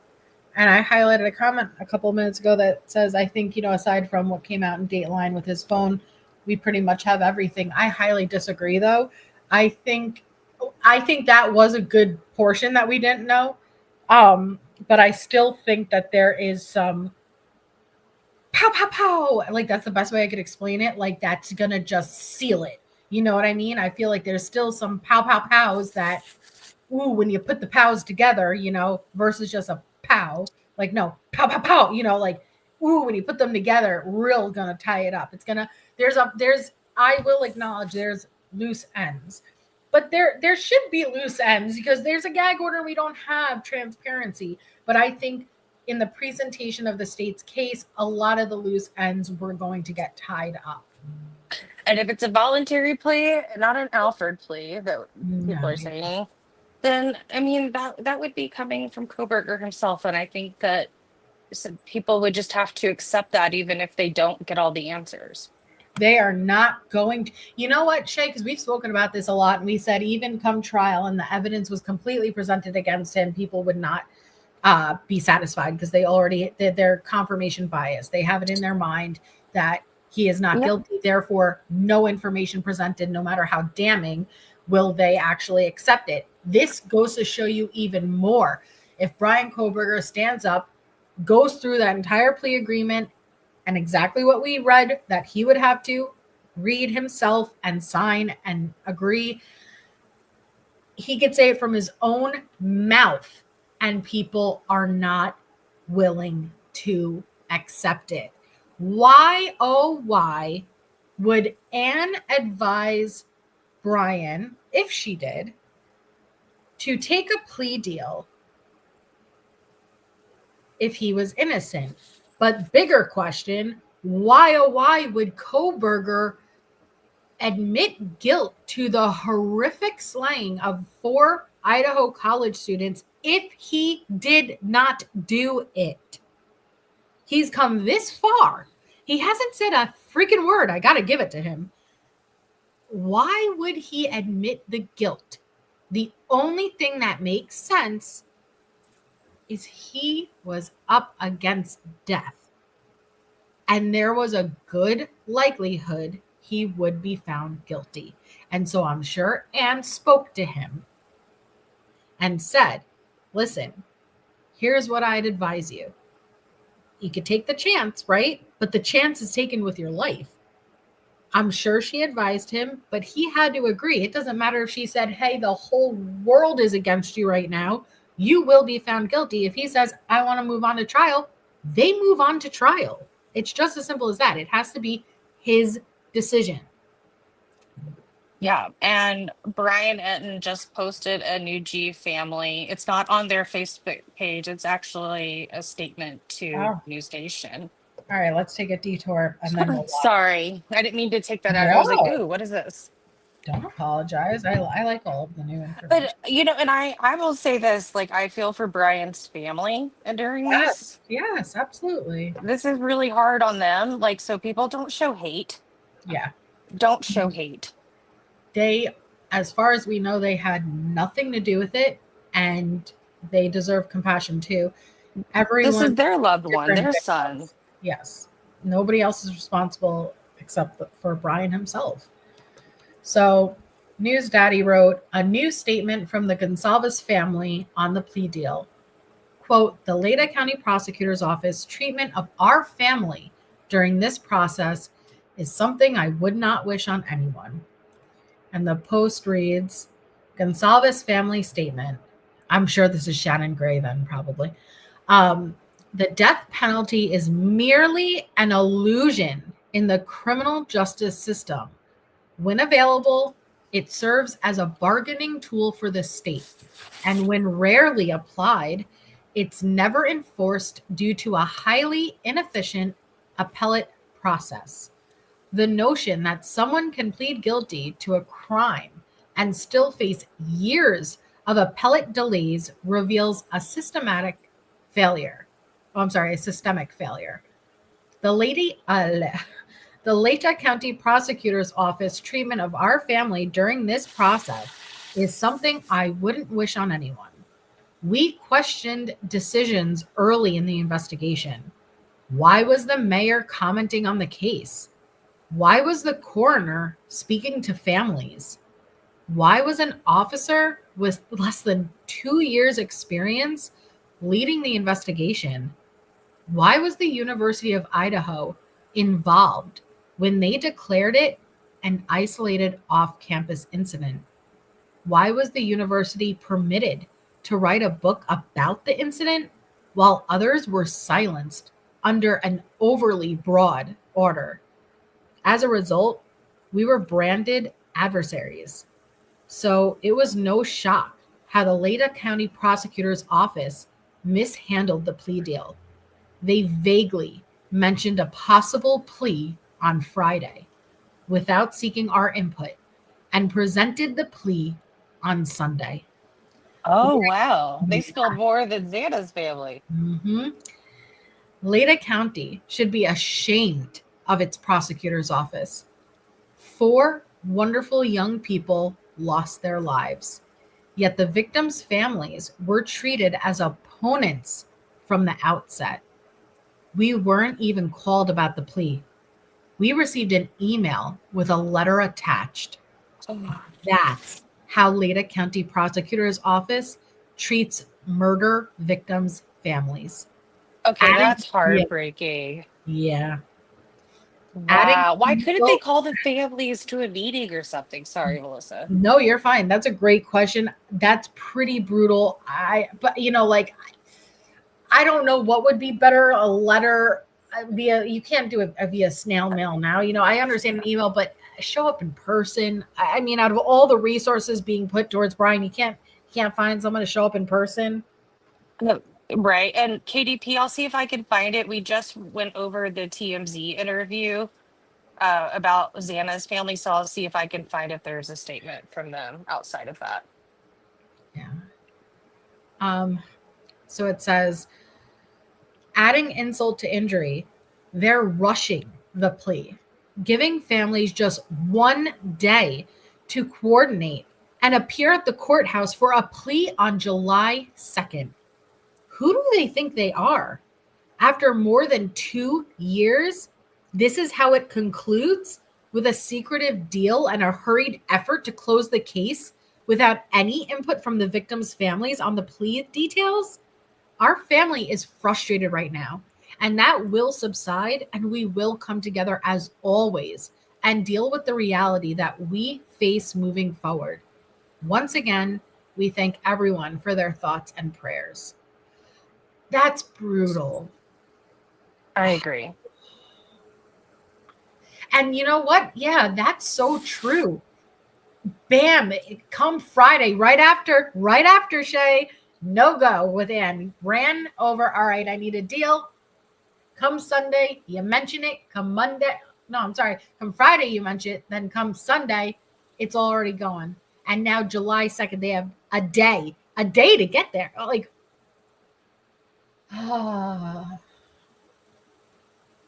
And I'm also like seeing some mix about people saying this is a false confession. I'm like, false confession versus a voluntary guilty plea are different things. Different things. False confessions do happen all of the time. And it's so funny that you said that, because I was just talking about that before the live. I'm very well aware of false confessions, coerced confessions, but I am not super familiar. That doesn't mean that it doesn't happen. I'm just not super familiar with, plea deals, like false plea deals. I don't imagine that would happen as often as a false confession made under duress, Well, they can be, I think, if they've been under, say, prolonged interrogation, that could like possibly be appealed. But this is at a different point in the process that right. I think it would, any appellate courts or federal court, state courts, whatever, if they could do anything about it after the fact and they say that, this was not true, I don't know where they could go from there. I mean, I would have to look into that and seek counsel, because from my understanding is that if he takes this voluntary plea of guilt, that he's also taking off the opportunity of parole. So does that takes all your appeals off the table? I think the judge will definitely have to consider, Bryan's rights in that. Like he is a court officer. It's not just getting guilty plea, but also protecting him, even as considering the family's victims' rights. Correct. And we just spoke a lot about the victims, the family of the victims and their rights when we were talking about the possibility of it getting postponed. But again, this isn't forced. This Anne went. And yeah, there is a possibility she could have went and asked for an offer without talking to Bryan, but she couldn't accept the offer without Bryan. You know what I mean? And so this, you guys, he is not going to plead guilty at this point. I really can't understand that. And we don't know what's going on behind the scenes. What if this is something that they has been in discussions with Bryan's family and he's resisted that? His attorneys have worked zealously for him. And we have no idea what came to this. Correct. Okay. I have not watched this yet. And I'm like chomping at the bit. So this was what we were originally going live with before the news broke that there was everything has now come to a halt and there's this plea agreement. But this was the Friends of the Idaho College murder victims who were first to arrive at the scene speak out. Now we're going to hear from Hunter and Emily. And as most of you guys would know, Hunter is the one who, and my heart breaks for him. We saw a snippet of them speaking out in the Amazon Prime upcoming series on July 11th. But I did not anticipate a Good Morning America interview. And so please be respectful. I know that and I've mentioned my heart breaks seeing Hunter because he's definitely aged. You could tell he's lost weight. But please keep it respectful. Not that I would anticipate you guys wouldn't, but I'm just going to say, just keep it respectful in the comments. But okay, so let's take a listen. Turn now to the Idaho College murders case. The trial date is now set. This morning, close friends of the victims are telling their story for the first time on GMA. Kana Whitworth sat down with them. Good morning, Kana. Yeah, George, good morning to you. Hunter Johnson and Emily Allant were two of the first people to arrive at the King Road house that November morning. These are the friends who prompted the 911 call. Their actions described by other families as heroic. But for them, it was a morning that changed everything. And they're speaking out for the first time about what they want people to remember about their friends. It's not just about how they died, but about how they lived. You see the world in pure innocence, and that all gets ripped away from you in one phone call. That's just the day that changed it all.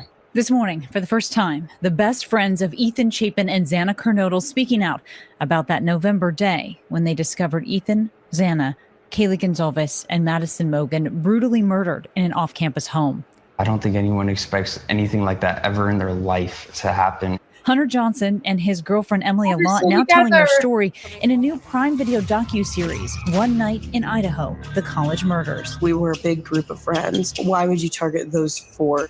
Emily says she and Xana were inseparable. We were attached at the hip probably the first day that we met. Yeah, we just clicked immediately. We were same personalities, I feel like. I love it when people talk about Ethan and Xana sort of being like male and female versions of each other. Oh, it's very much true. They were the same person. Hunter and Emily say the fall weekend started like any other with a big football game. The friends snapping this photo that Saturday. It was a normal weekend for us, just hanging out with our friends. The next morning, Emily says Dylan, one of the surviving roommates, called her concerned, asking her and Hunter to come over. In the documentary, you tell the story of really not feeling alarmed when Dylan called you.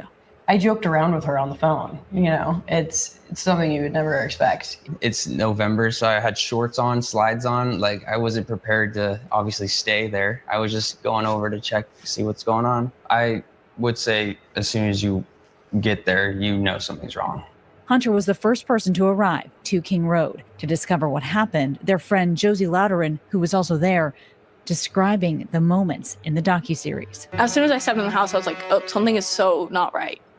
Like, you could feel it almost. Hunter was ahead of me and Emily and immediately was pushed out. And Hunter was like, get out, somebody call 911. You hear Hunter on the 911 call telling the girls there was an unconscious person protecting them from the graphic details. Is she breathing? No. How did you remain so calm in that moment? Truly, in my heart, I believe God was with me that day, and He gave me the strength to get through that day.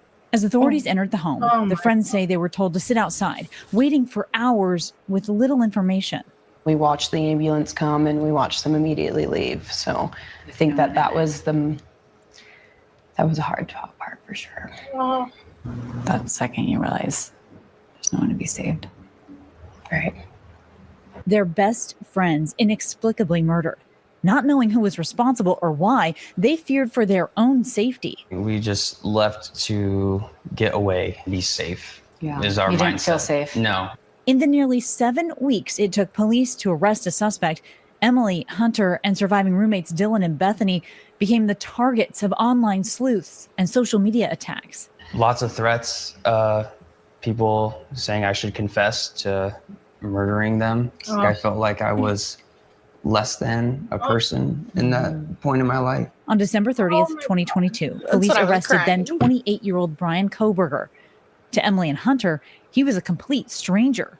Their murder trial set to begin in August. His attorneys say he's innocent. Does justice lie in a conviction? I don't think there's gonna ever be any justice. I mean, yeah, we can have justice for the conviction of it, but I don't get to still hang out with Ethan. So They still don't get to. they don't Be have a with their son. They don't child. have a daughter anymore. They say they hope people remember who their friends were beyond the headlines. Who they are as people is so much more than the Idaho 4, and they shouldn't be known as the Idaho 4, and they shouldn't be attached to, you know, the name of who did that to them. And I just think that, you know, hopefully one day that they're just seen as who they are and not what happened to them. Yeah, Emily went on to tell me they are so much more than their last day. Now, they joined Ethan's family to speak in this docuseries One Night in Idaho, The College Murders, which premieres July 11th on Prime Video. Also, keep in mind, guys, we're closely monitoring a Pennsylvania court today where several potential witnesses for the defense will learn if they need to testify in Idaho when this trial is set to start in August. Guys. And that was today.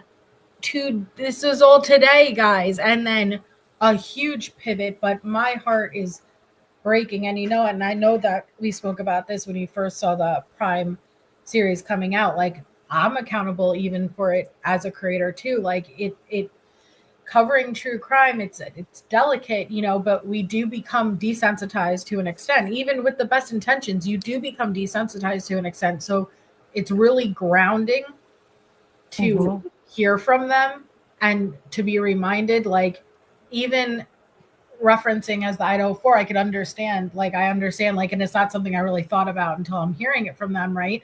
Like, they were so much more than that, which of course, you know, but it's really nice to be able to hear it and be reminded of it. But I just feel horrible because that was just like, a 10-second snippet of Hunter explaining what he's gone through as far as social media, which is it's the threats, the accusations, to go through what they've gone through and then to deal with the whole world essentially. And when you're being targeted online, it's not a joke. It's not as simple as just shutting it down, right? Like, they go very far to their way into your real life and what they must have been dealing with already, on top of the world dragging their names through the dirt to this day with the speculation they had involvement. Oh yeah. And can I get on my soapbox for just a second? Get up there. So Tommy, like, gun in chat, seriously. You may think that he didn't do it, but if he takes the guilty plea, then he's saying he did it. You were part of some of the worst conspiracies, acting like a drug lord. We saw your shenanigans and your bullshit, and it affects real lives. Did you not hear that from them? Dylan probably could sue quite a few people like Justin and them for defamation. I hope she does. It is awful what these people have been through. So quit the bullshit, accept it. Mm-hmm. And nobody's saying you can't have questions. Hell, I'm going to have questions too. I'm going to just wait until it's no longer, if he pleads, going to be trial, you know, but the evidence should come out. I anticipate it will. But if he pleads guilty, who are anybody else to say, no, he's innocent? Well, here we finally are. And he will be saying, I am guilty of taking Maddie, Kaylee, Ethan, and Xana's lives. Why wouldn't you accept that? And I understand waiting until that happens. Totally understand that. But, like, where is the disconnect here? But this puts it in the court's hands to determine those many factors that went into the mental health of when accepting the plea, etc. It's not a quote unquote false confession where it still can go to a jury and they decide, no, this isn't the court to look at this. This is very serious. Bryan's the person that did this. I think he is. He's taken the guilty plea. Like, he's a human life. So the court has to consider his constitutional rights. Like, it's not just a throwaway. And the victims' lives have gotten lost in all this bullshit and people's conspiracies, and it pisses me off. It really, really does. There's one thing when there's coercion and there is corruption. In some cases, it's not always a constant thing. Like I've always said, Delphi can't read certain ones. They're not always going to be like this case. But this one, as it is, the conspiracies that went in it, yeah, there was some on law enforcement, but it was just the kids, the friends of these, like, victims, and they've gotten lost. And, like, even hearing, like, Emily say, they're more than just being known as the Idaho 4. And that's what's sad, is everybody's conspiracies have gone around. I'm like, when have you ever stopped with your conspiracy and really wanted justice for these victims? Or do you love so much to, like, be a rebel without a cause that you forget that there's victims in this, and you're writing it out for somebody who may be guilty and who is now taking a plea? Right. Sorry, it really, really, really bothers me. Like, when it comes to that, like, you could feel differently about cases, yes. But these are people that you even know this. There was people that weren't even, like, known to be even part of the scene, the group of people that found the bodies that got pulled into this. I mean, look at even some of the innocent people that didn't even know the victims that were on the grub truck video, and their lives were dissected. Like, anybody and everybody. And it's very sad. And I think that something should change. It is, eat your fucking crow. Eat it, eat it, eat it, eat it, eat it. Okay, I'm done. They're not. They're like, they're Beetlejuicing it like Lydia with the I ain't it. No, it's like, and again, here's the problem. It shouldn't be whether anyone was right or wrong. It's not about us. It doesn't matter if it turned around and you know what, he was innocent. Oh, I thought he was guilty. I'm wrong. You cannot be personal like that, because it's not about me. It's not about you, Shay. It's not about anyone in the chat. It's the victim's stories, and it's about their trust, their justice, and their truth, and what happened to them. That's the only truth that matters, not whether anyone was right or wrong. And I feel like people get very stubborn when it comes to this, and they've already had it in their mind something's wrong, and that's all that they're going to accept. And you're right, the actual victims get lost in all of this. But I think it's very good to sit back and to listen to the ones, because they have not had a voice yet. Like this is the first time they're speaking out. And God only knows how hard it was all of that time when their names were being drugged, the most horrific accusations, and it hasn't stopped to this day, and they stayed silent. So now's their time to speak, and I feel like it's our time to shut up and listen, honestly. And thank you, FOS. Do you think BK will have to explain in detail in open court what he did for his plea to be accepted like BK did? No, I do not. I think it'll be very standard, like what we had gone over and thank you, what we had gone over in the plea agreement. It'll be pretty much outlined, the PCA, the basic narrative of what occurred. But he's not going to have to, well, I went in, I don't anticipate it'll be, I went in and get into the great details of motive and what exactly happened, versus taking ownership and accountability that these are the facts of the case as we know it. And he is agreeing that he is guilty of those facts. I do not expect him to say anything additional other than the yes, no, maybe so, that he has to speak. Other than that, I anticipate Anne to be speaking on his behalf. But yes, he will have to speak to an extent.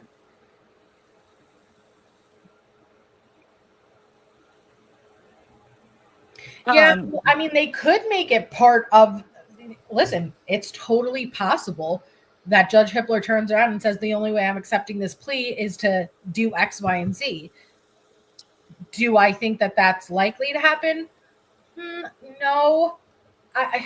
Listen, Judge Hippler is in a real hard situation either way. The same way he just was in a really hard situation when he had to determine, should I approve it being postponed or should I go forward with it?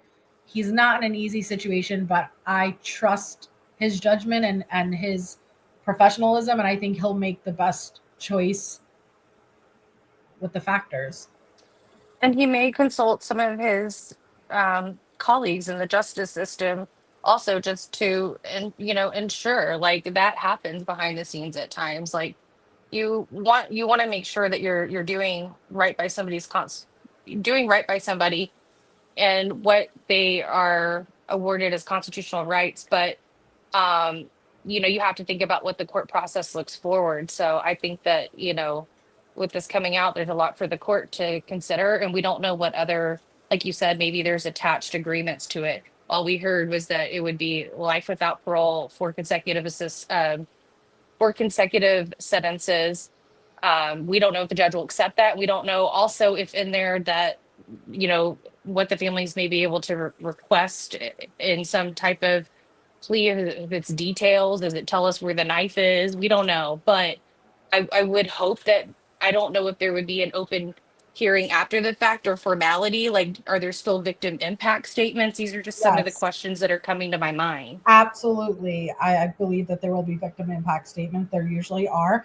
And I apologize if I was confusing Thevy.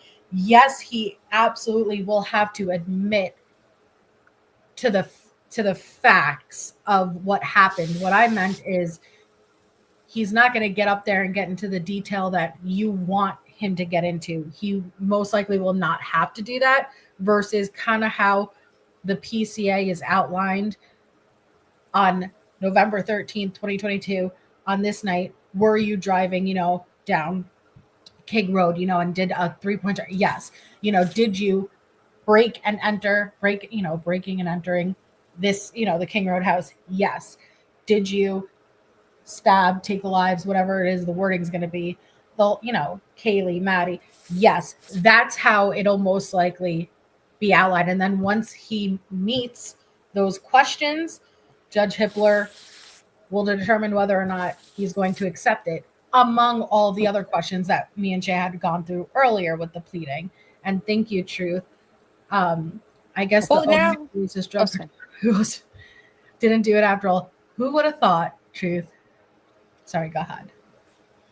No, I was also just thinking as well, like, would you do the victim impact statements before the judge considers everything? Because victim impact statements also would include for Brian's family, you know? Yes. Think about what I anticipate.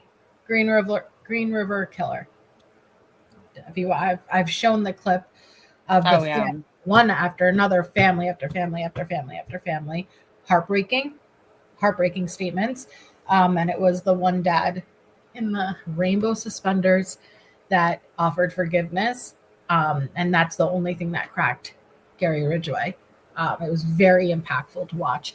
But that's what I anticipate. The same way with Chris Watts when he did his plea deal. Victim impact statements. And I believe they come before the actual deal is officially done. It's not tomorrow, it's July 2nd, Wednesday. And I'm sure a lot more will come out, but I really hope that people will try to maintain with the non-dissemination order, nothing's set in stone or written in ink. So I'm sure a lot would come out later. And we don't even know if this guilty plea is accepted, if we would be able to see any of the evidence, Melissa. So I know a lot of people are asking, oh, should we start FOIA? And I'm like, no, I don't know. There's still a gag order. No. Like I said, in my unprofessional opinion of what I am going to assume will happen if and when the plea deal is brokered and Judge Hippler approves it, at that point, there will be a determination to most likely lift the gag order, but I do not anticipate, with the floodgates coming in, I anticipate compartmentalization and portions will be lifted probably almost immediately. And there's a good chance that there are going to be some that may always stay sealed. I'm anticipating at least probably 15% that we'll never get to see. I don't know why I'm anticipating that. That's just what I'm anticipating. I could be completely wrong. But I think it's going to come in segments. True. And also, just when I said that, I didn't want it to sound snide because I remember just now I was talking with Amber UTS earlier about FOIA, and that had nothing to do with my response when her and I were talking about it. It was me just thinking about it, everything after the fact, of my response of I don't even know if we could do that by now. I was still trying to kind of process it, and I'm kind of worried that there just may never really be not just answers through the trial system, even maybe the evidence that's out there for people to see. It's going to, if anyone thinks that this is going to slow down conspiracy theorists, it's quite the opposite. Like I said, I spent 1 hour before coming on this live, kind of surfing the streets, feeling the temperature, and I was blown away by what I was hearing, blown away to say the least. And so even when the information starts to get unsealed, that's when everyone's going to go ham, unfortunately, and I understand because I'm going to be digging in just as much, but it's going to fuel a lot of speculation, especially not having the case presented versus in the layman's position to interpret the evidence. Does that make sense? So it's going to be up to the general public to really go through the information, not necessarily understand what they may be reading in some instances, and interpret it the way they want to interpret it. So it's going to get crazy. It's really going to get crazy. Do you not think?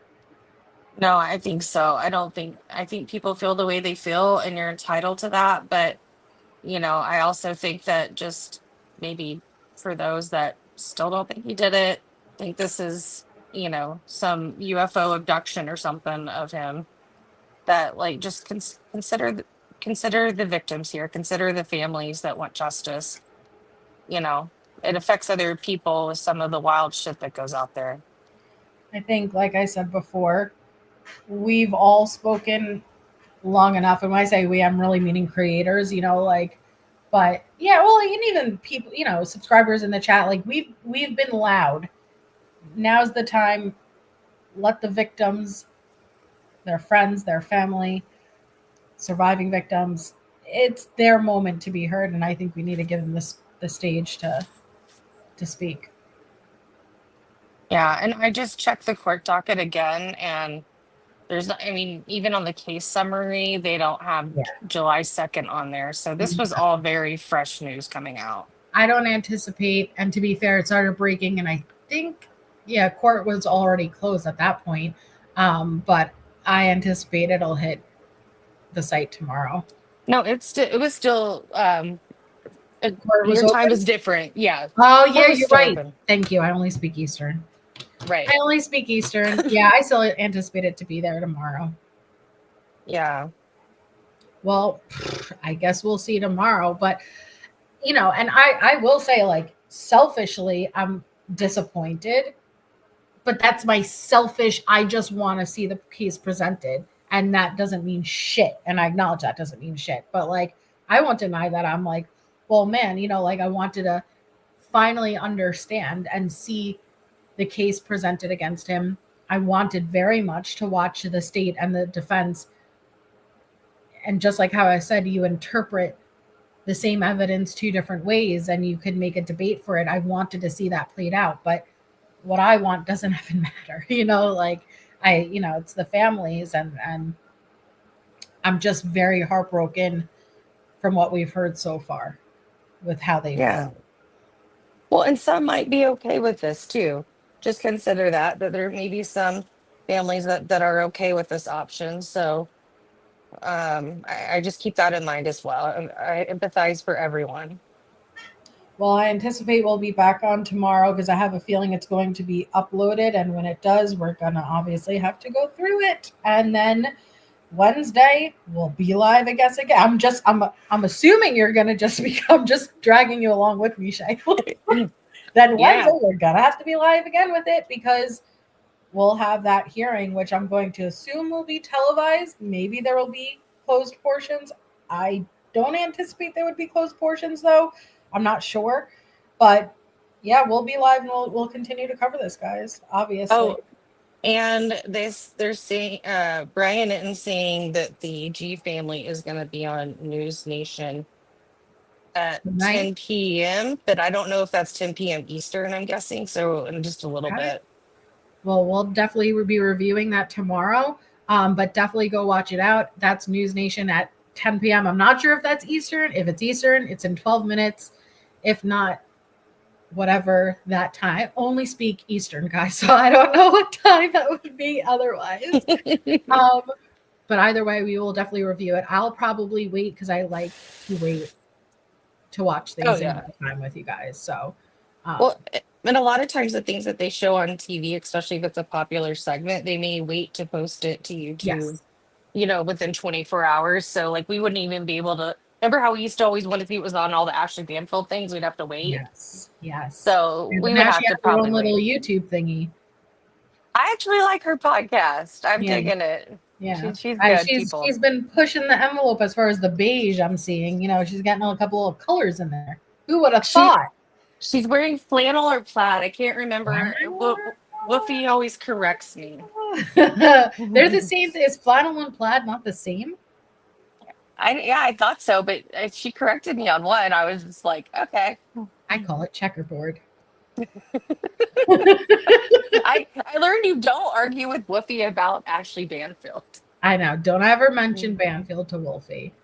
She does no wrong. Yeah, she'll growl, man. Okay, KB, I will. All right. Thank you, everyone. I hope you all have an amazing. Oh, no. Hold on. Sorry. Hold on. I got to pull up my missing child. I didn't pull up the missing child. I will not leave without pulling our missing child. So here is.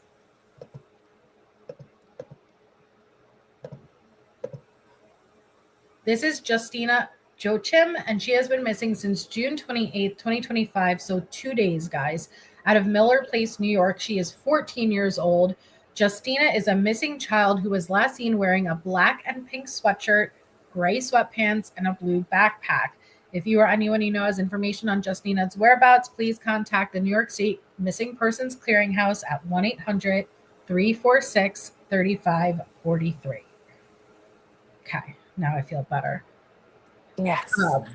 Okay, so we will see you guys tomorrow. My brain still is processing, but thank you all for being here. Thank you all for keeping it classy, not trashy. You guys are absolute best. Shout out to the mods, and most of all, thank you, Shay. No, thank you, and sorry for my rants. You know I love the rants. Come on. That's what makes the lives good. I prefer the Shay rants. Those are always my favorite, but the ultimate would be the dot rant. I think we should play it sometime so people can hear it. Like I sat there listening to you and I like came out of my body. Like I was like, I can't even anymore. You're hovering above yourself. I was just like, no, and no.